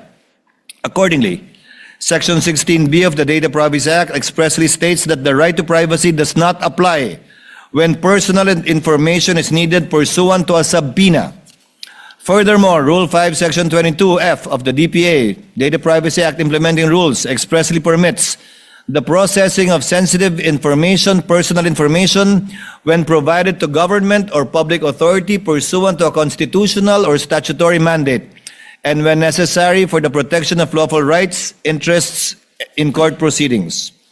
Now, as to the 21 listed corporate entities and partnership, the requests are granted with respect only to 19 corporate entities and partnership. The respondent's connection to these entities is prima facie shown by the general information sheets in the articles of partnership, which have been pre-marked in evidence, and by her admitted sal-ends from 2022 to 2025. The request, therefore, is not considered as a fishing expedition, and subpoenas may issue for their peso-denominated accounts strictly only in relation to Article 2. However, the request directed to banking institutions concerning JTC Group of Companies and Pikimong Philippines Corporation are denied. Their general information sheets do not identify the respondent or her spouse as shareholders, and the prosecution at this time failed to show either a direct business interest or a clear and convincing basis to disregard their separate juridical personalities. As held in Pantranco Employees Association v. NLRC, GR 170689, and Lanuza versus BF Corporation, GR number 174938, the corporate veil may not be pierced on mere suspicion or speculation. Misuse of the corporation as an alter ego, conduit, or instrument of fraud must be clearly established. Absent such proof, these entities cannot be subjected to the compulsory process intended for another. As to the request for subpoena against the partnership of Carpio Lawyers, the same is granted with the following reservation: in adherence to Subido versus Pagante Certeza Mendoza and Binay Law Offices versus Court of Appeals, GR number 216914. The chair notes the practical reality that an examination of a law firm's bank accounts may incidentally disclose sensitive information relating to its clients and legal engagements. The court acknowledges that the partnership and/or the clients of Carpio Lawyers may seek appropriate remedies and to challenge compliance with applicable legal requirements, particularly in light of the potential legal implications, including concerns relating to attorney-client privilege, which may also be raised during the trial proper. Furthermore, the court must draw a legal firm line regarding foreign currency deposits. Foreign currency deposits are governed by Republic Act number 6426, particularly Section 8, which recognizes only one exception to confidentiality: the written permission of the depositor. This is also guided by the precedent arising from the 2012 Corona impeachment trial. On February 19, 2012, the Supreme Court issued a temporary restraining order in PS Bank versus Senate Impeachment Court, GR number 20238, enjoining the Senate from opening the Chief Justice's Corona dollar accounts in the absence of a written waiver of the depositor. Accordingly, insofar as the request covers foreign currency deposits of the respondent, her spouse, separately or jointly, as well as the corporation and partnership, it is denied. Such accounts shall be excluded unless and until a written consent of the respective depositors is produced. The court now turns to the records held by the AMLC, or Anti-Money Laundering Council.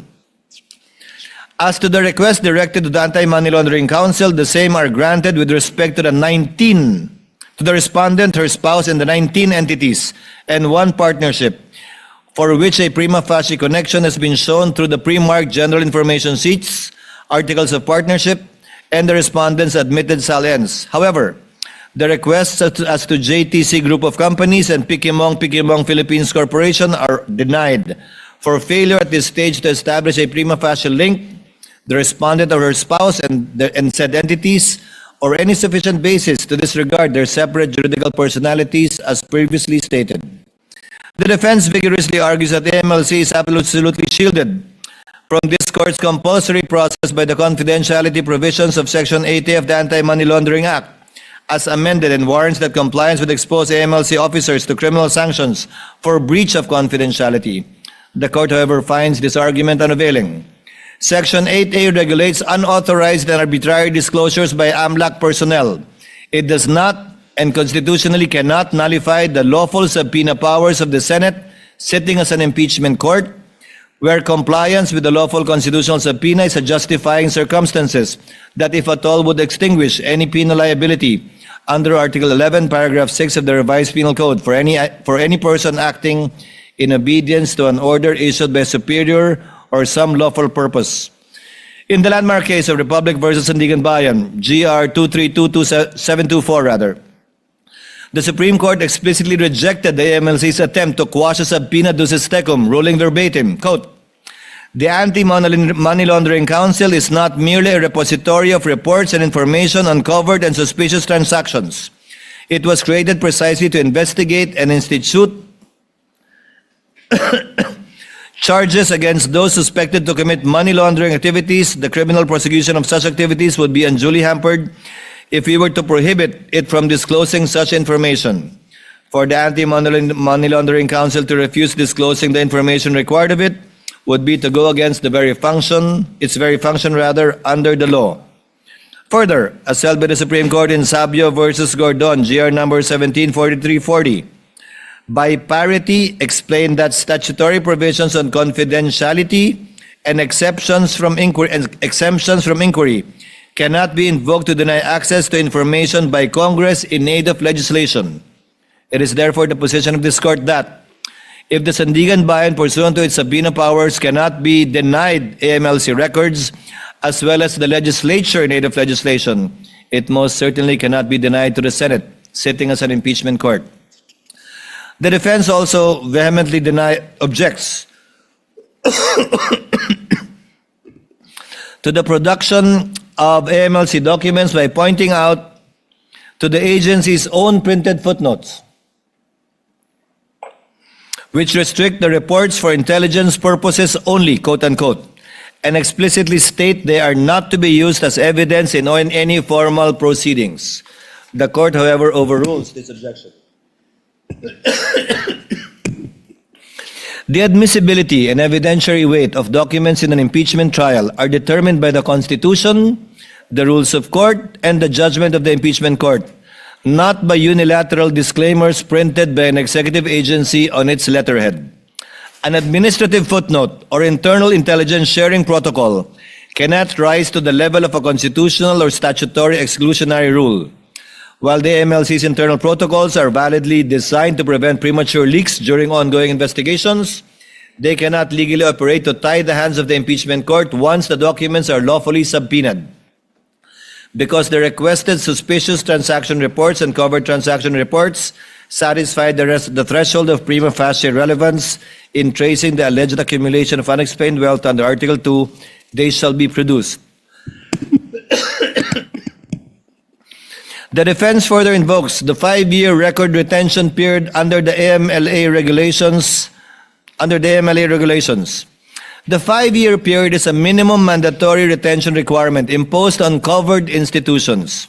It is not an absolute prohibition against keeping or producing all the records. Accordingly, let AMLC invoke this limitation in its return, which this court shall take into account and inform the parties thereon accordingly, should they be unable to comply with the subpoena. As for the partnership of Carpio lawyers, Section 1 of Republic Act No. 10365, amending Section 3A7 of Republic Act No. 9160, treats as covered persons those including lawyers who manage client money or assets, manage bank savings and securities accounts, organize contributions for companies, or create, operate, or manage judicial persons or arrangements. Section 2C of AMLC Regulatory Issuance B No. 1, Series of 2018, adopted on May 10, 2018, and filed on June 13, 2018, expressly reiterates this activity-based rule. The court recognizes the statutory exception for lawyers acting as independent legal professionals, where the information concerns their clients or disclosure would compromise client confidences or the attorney-client relationship. Absent any showing, however, that the particular record sought contained such information or would compromise a protected confidence, the exception cannot be invoked merely because the entity concerned is a law partnership.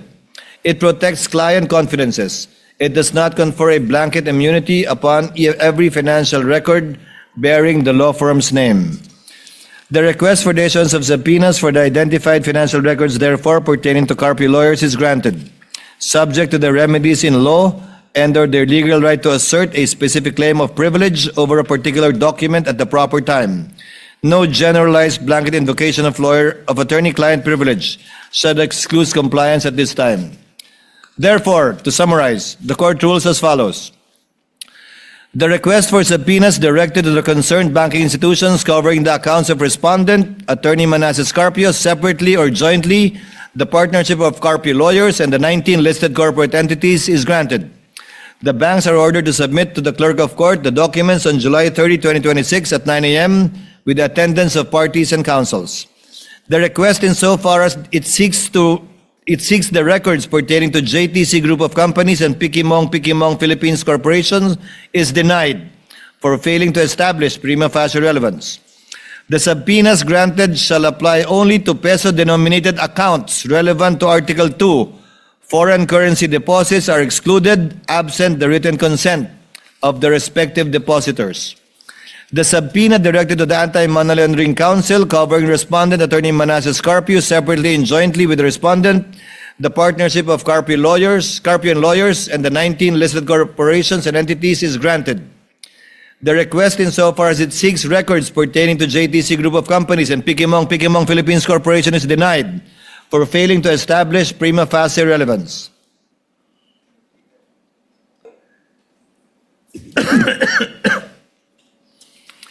Finally, the court is cognizant of the Supreme Court ruling in Almonte v. Vasquez, GR 95367, where it stated that a government privilege against disclosure is recognized with respect to state secrets, and it is not amiss to state that even matters of national security have been inquired into in appropriate in-camera proceedings by the court.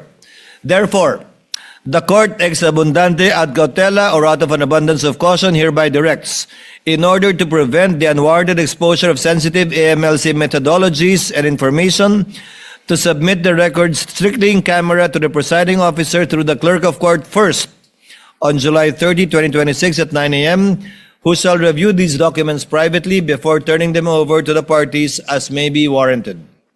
The parties are directed to be represented by counsel on the aforementioned time and date for the proper inspection, comparison, photocopying, and/or marking of these documents as the case may be. So ordered. Moving now on. BR. The impeachment court will now resolve the prosecution's request for the issuance of subpoena dated July 6, 2026, directed to the Commission or Internal Revenue. At the outset, the presiding officer reiterates and adopts by reference the court's citation of applicable rules regarding the issuance of subpoena ducis tecum, which forms an integral part of this order. The foregoing standards are deemed reproduced and shall govern the court's disposition of the present subpoena requests. After examining the records sought, the court finds that the requested documents meet the requirements set forth. They are reasonably described, readily identifiable, and prima facie relevant and material to the allegations under Article 2. However, the court, similarly, requests insofar as it seeks the records of JTC Group of Companies, Philippines Inc., and Pikimong Philippines Corporation. The prosecution failed to establish a prima facie nexus between these entities to either the respondent or to her spouse. The records sought, therefore, do not at this time satisfy the requirement of prima facie relevance under Rule 21 of the Rules of Civil Procedure. The court also resolves the respondent's objection to the requested period from 2007 to 2021. They anchored their opposition on the Supreme Court's pronouncement in Duterte v. HOR that the basis of any charge must be for impeachable acts or omissions committed in relation to their office and during the current term of the impeachable officer. The argument, as stated earlier, fails because first, the documents requested under the subpoena ducis tecum will not be used to allege additional impeachable offenses. This court will not allow it. For the same reasons discussed in the court's earlier order, consistent with the same jurisprudence which are hereby adopted by reference, the court likewise holds that the requested records are sought to establish respondents' financial baseline and capacity only, not to inquire into or prosecute alleged impeachable acts occurring outside the present articles of impeachment. Accordingly, these records are required to establish a factual baseline against which the respondent's assets, financial transactions, and business interests during her present term may be assessed. We are also not without precedent. During the Corona impeachment trial, the Salens, prior to his appointment as Chief Justice in 2010, were presented on the January 18, 2012 hearing of the court. Likewise, evidence and testimony concerning properties and transactions before his appointment as Associate Justice were presented before the court on March 13, 2012. Therefore, the production of records from 2007 to 2021 is therefore allowed and authorized strictly for purposes of establishing a comparative baseline only. They shall not be used as proof of another independent impeachable offense. Their admissibility and evidentiary use shall remain subject to the prosecution establishing their connection to the alleged unexplained wealth during the respondent's present term. The defense's invocation of the Race to the Privacy Act is likewise unavailing. As previously stated, Section 16B of that law expressly states that the right to privacy does not apply when personal information is needed pursuant to a subpoena. Furthermore, Rule 5, Section 22F of its implementing rules expressly permits the processing of sensitive personal information provided to government public authority pursuant to a constitutional or statutory mandate and when necessary for the protection of lawful rights and interests and court proceedings. The court is likewise unconvinced by respondents' argument that the issuance of the subpoena will usurp the authority of the BIR under Section 5 of the NIRC. This court is not determining the tax deficiencies or civil liabilities which remain within the province of the BIR. It is exercising its constitutional mandate to determine public accountability under the Articles of Impeachment. Neither does dependency of a BIR audit suspend or limit the Senate's exclusive jurisdiction to try impeachment cases. The respondent invokes Section 270 of the National Internal Revenue Code to prevent the production of the requested records. The objection is overruled in part. The Supreme Court expressly ruled in Dipad v. Spouses Olivan, GR 168771, that Section 270, quote, of the NIRC obviously does not address the confidentiality of ITRs. It merely penalizes the unauthorized disclosure of taxpayer information, except as otherwise provided for by law. It does not bar the production of the documents. However, the respondent correctly invokes Section 71 and other provisions of the NIRC which recognizes only 3 instances in which a taxpayer's records may be opened for inspection. Number 1, upon order of the President or authorization of the President. Number 2, upon the request of a foreign tax authority with the approval of the President. Or number 3, upon the taxpayer's waiver. Nevertheless, the existence of these statutory limitations does not at this stage preclude the issuance of the requested subpoena. The issuance of subpoena is merely a preliminary procedural step and does not by itself authorize the disclosure, inspection, or admission of the requested tax records into evidence. In fact, this issuance is the order that shall set, if at all, things in motion. Upon service, the BIR Commissioner may refuse compliance, very much like what they did with the House, or comply by invoking any of the exceptions under the NIRC as previously mentioned, without a satisfactory showing of faithful compliance with any of the enumerated exceptions. This court shall not receive any subpoenaed records from the BIR, similar to what was done when the sealed box ordered by this court to be returned to them. There is also a precedent during the 2012 Corona impeachment trial. The Senate issued a subpoena and thereafter awaited the return of the BIR Commissioner. The requested records were produced only after the requisite presidential authorization had been obtained, one of the recognized exceptions under Section 71 of the NIRC. The respondent, however, is not without recourse nor remedy. In the event the requested tax records are lawfully produced pursuant to any of the statutory exceptions, the respondent may at the appropriate stage of the proceedings raise any and all objections concerning their relevance, materiality, authenticity, admissibility, and other evidentiary infirmities. The issuance of subpoena should not be construed as a ruling on the admissibility of the documents ultimately produced. On this basis, the subpoena shall therefore be issued, and we shall await the return of the BIR Commissioner, at which time the court shall take such action as may be deemed necessary and appropriate. Accordingly, in view of the foregoing, the request for the issuance of subpoena directed to Commissioner Carlito Martin R. Mendoza of the BIR is hereby granted. The request insofar as it seeks the records pertaining to JTC Group of Companies, Inc. and Pikimong Philippines Corporation is hereby denied for failure to satisfy the requirement of prima facie evidence. The Commissioner is directed to make the appropriate return to this court in accordance with the law on July 30, 2026 at 9 a.m. before the Clerk of Court. The court shall await the return before taking any further action as may be warranted. The parties are likewise directed to be represented by counsel on the aforementioned time and date for inspection, comparison, photocopying, and/or marking as the case may be. So ordered. Senator Judge Alan Cayetano is recognized. Thank You were you for seeking that recognition earlier. exhaustive ruling, Mr. Presiding Officer. I won't ask you to repeat it. Because you explained both in the caucus and here that there are only two motions, there are parts, I'm talking about myself first, but I think some feel the same way.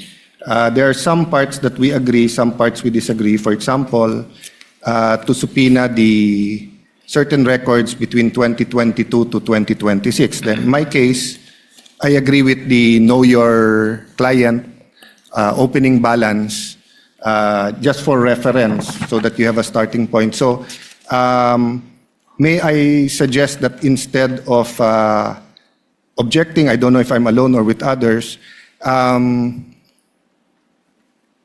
will not manifest anymore, but may I submit in writing which parts of the ruling I disagree, and if anyone wants to either manifest or submit in writing. But I do have one question to the presiding officer. So you narrated everything. In the page 2 of the request for subpoena for 004,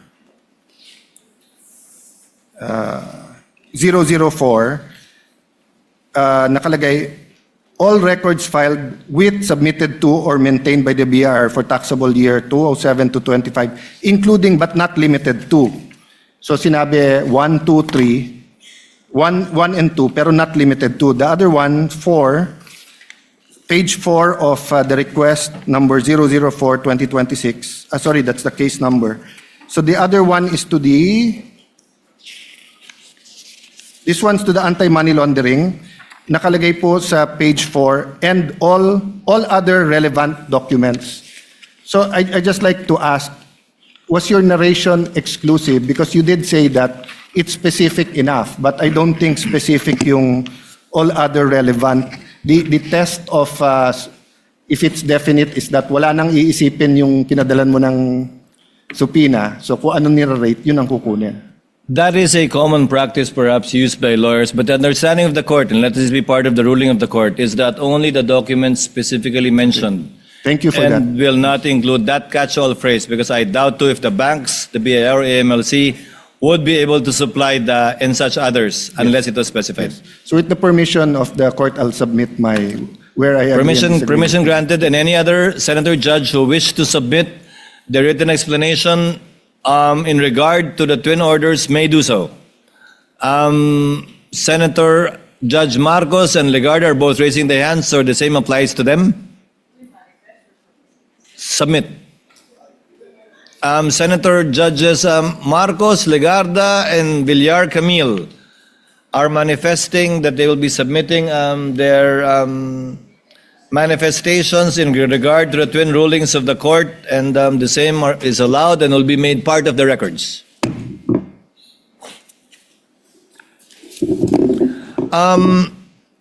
For the information of the court, yes, Senator Judge Pia Cayetano is recognized. What is your pleasure, ma'am? Mr. Presiding Officer, I'll just make a short manifestation because The lady may proceed. Alan's written submission might be so long, it might just be easier for me to make my own manifestation. Para tumawa naman kayo, guys. Sobrang seryoso natin. But it is a serious topic. Very simply, Mr. President, personally, on the issue of the dates, no, for the submission of the,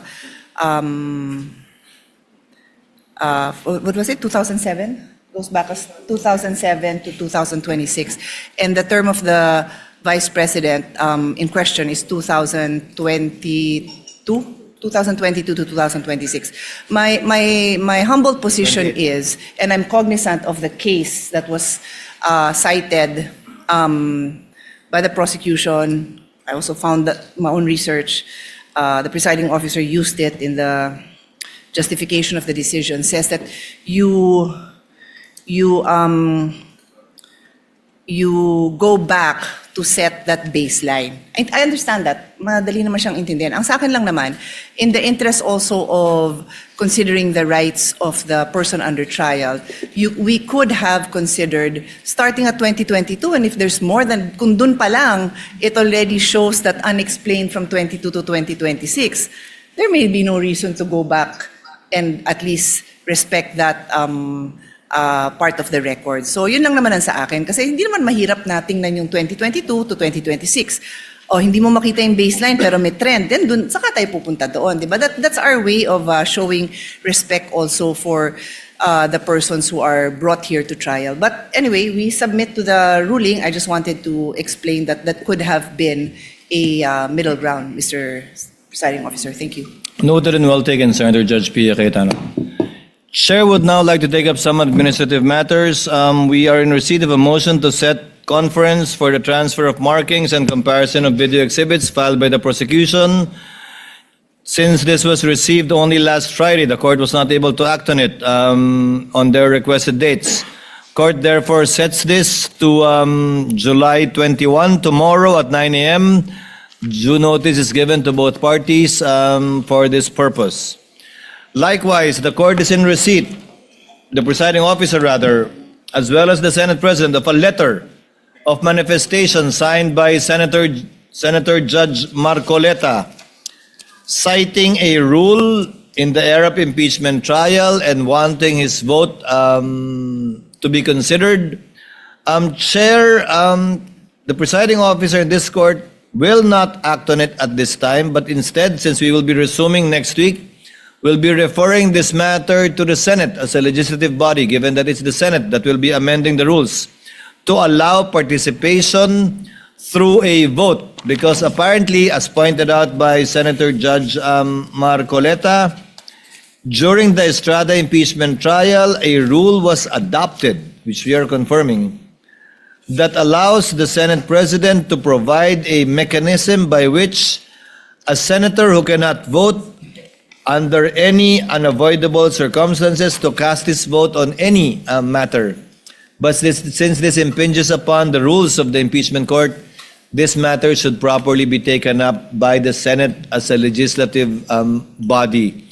And whatever decision the Senate will have as a legislative body, the court shall implement it. But let it be placed on record that personally, once we convene the Senate as a legislative body, I am inclined to agree with the suggestion of Senator Marcoleta, for as long as there is no suspension, according to him. Yes, Senator Judge Cayetano. I'll not object to that at this point in time. Just as an additional information, I think Senator Estrada elevated to the Supreme Court the denial of the Sandigan Bayan to allow him to attend. But may you also refer my previous manifestation that as a court, we can also communicate whether it's with the Sandigan Bayan or the... But if you're going to say it's going to be through the rules, that's not in conflict. But maybe we can take it up whether in caucus once the Senate convenes. The point of Senator Judge Allen is well taken. We shall do so at the appropriate time. Now, on other matter, Senator Judge Padilla is recognized. What is your pleasure, sir? Mahal na tagapamahalang hukom, patungkol po doon sa nangyaring ruling, nais ko lang po sanang magmanifesto. The gentleman may proceed. Ginoong tagapangulo at mga kasama, matagal ko na pong isinusulong ang freedom of information dahil ito po ay bumagsak sa aking komite. Ito po ay tunay na kailangan natin sapagkat dito po talaga natin mapapatunayan yung sinasabi nating public trust.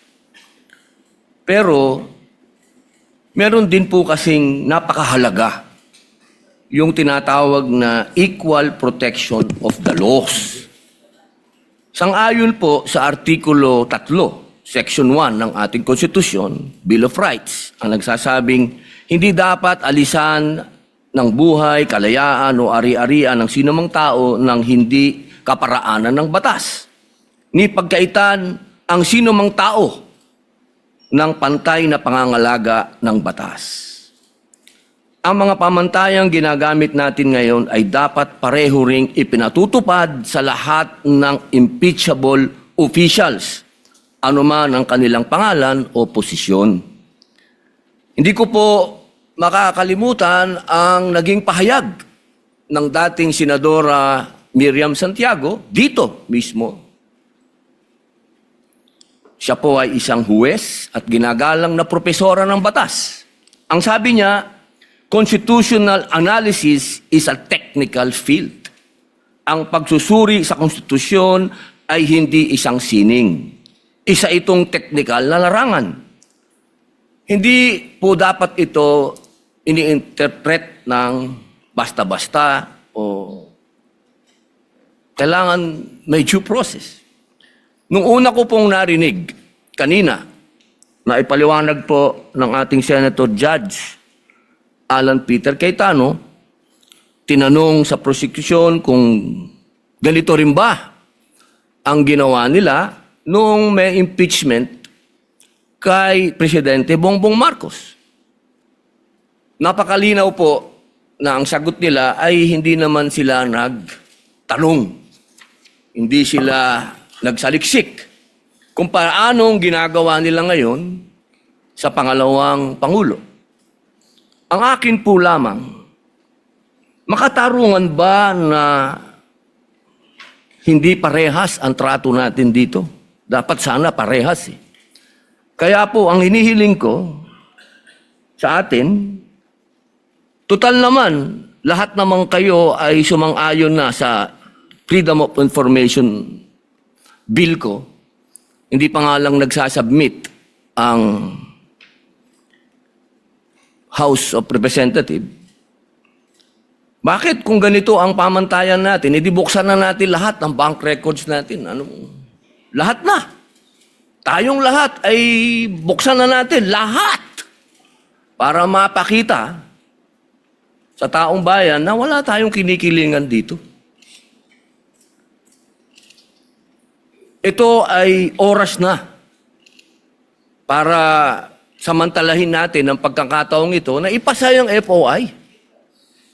Kasi kung ganito, na parang meron tayong tinititigan sa tinitingnan, hindi maganda ito para sa taong bayan. Tandaan po natin, pantay-pantay tayo sa harap ng Diyos at ng batas. At hinihingi ko po sa inyo na ilagay sa record ang aking pagtutol sa ruling na ito. Maraming salamat. For the record, there is a pending bill as well requiring all public officials filing a SAL-N to execute a waiver in favor of relevant government agencies together with their SAL-N, on top and in addition of the FOI bill filed by the Honorable Padilla na tinatalakay din po natin sa ngayon. Before proceeding on one more matter, may I inquire from the lead prosecutor or someone from the panel of prosecutors who their intended witnesses will be for tomorrow and Tuesday? Sorry, tomorrow and Wednesday. Forgive me.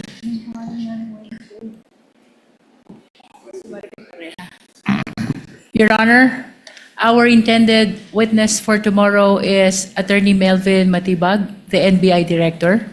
And for Wednesday, Your Honor, it will be Marivic Pareja of the Legislative Archive Office of the House of Representatives, Your Honor. And on Wednesday, the bank officials? In addition, Your Honor, but considering that we only have Tuesday and Wednesday for trial, but after Marivic Pareja, we will also be presenting the two land bank officials, Your Honor. Yes, because we issued a subpoena ad testificandum against these two bank officials to attend tomorrow and Wednesday. Yes, Your Honor. So for the information of the two bank officials, if they are listening, they may simply attend the Wednesday trial not the trial tomorrow, although the subpoena indicates tomorrow and Wednesday. Would that be okay, counsel for Yes, Your Honor. panel for prosecutors, lead prosecutor rather? Yes. So Attorney Melvin Matibag tomorrow, and if at all, Ms. Marivic Pareja and Ms. Marivic Pareja, the two bank officials on Wednesday. Counsel for the respondent, ma'am. Good afternoon, Your What is Honor. your pleasure, ma'am? May I be recognized, Your Honor? Yes, ma'am. This is regarding what matter, ma'am? Just two administrative matters, Your Honor. The Please, first ma'am. one with respect to the motion to set conference for the transfer of marking and comparison of video exhibits. We would also like to request that the respondent be allowed to also mark additional documents at the appointed time tomorrow.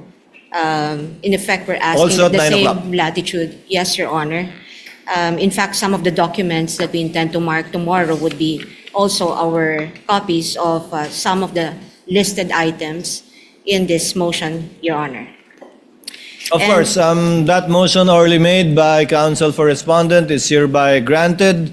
The respondent, in similar fashion to the prosecutor, may also mark Thank you, Your Honor. or change the markings or mark any pieces of evidence they wish to do so in order to facilitate the trial. So ordered. Yes, thank you, Your Honor. And just to place on record the additional marking of evidence and whatever transfer of markings that the prosecution will do tomorrow is without prejudice to Section 3, Administrative Matter Number 2026-001 of this impeachment court with respect to the guidelines for the conduct of the pretrial conference, which explicitly states that the marking is without prejudice to any questions on admissibility, relevance, etc., Your Honor. That is the understanding, counsel, yes. And the second The matter, chair Your confirms that. Second matter, Your Honor, with respect to the earlier ruling given by this court on the two requests for subpoena, Your Honor, defense requests for certified true copy of that ruling, Your Honor. Thank you. Chair will address that. It will be included in the journal. However, the journal will have to await the manifestations to be submitted by any senator judge who may agree or disagree with the ruling. So we might not be able to approve the journal tomorrow, although we will do as best as we can. But as soon as the journal is approved, we shall make it available. But the TSN can be made available perhaps by tomorrow. Thank you, Your Honor. That's all, Your Honor. Your Honor, may I make a short manifestation with regards to the order of presentation, Your Honor, earlier mentioned by the prosecution? Of witnesses? Yes, Your Honor. Subject to the limitation mentioned by Senator Judge Allen the other week, if you remember. Yes, Your Counsel, Honor, I understand. the lady may proceed. We are maintaining the presentation of NBI Director tomorrow, that is Tuesday, July 21. And then following the NBI Director, Your Honor, will be the two land bank managers in the person of Violeta San Constantino of Shaw Branch Manager and Denita Camposano of DepEd Branch Manager. As to the presentation of the Legislative Archive Officer, we will be determining the appropriate time when to present her, Your Honor. So the court recalls or withdraws the earlier statement that the two bank officials may appear on Wednesday. The subpoena stands, therefore, requiring their appearance to respond to the subpoena ad testificandum tomorrow, July 21 and July 22. We confirm, Your Honor. So noted. Any other matters that any of the parties wish to raise? There being none,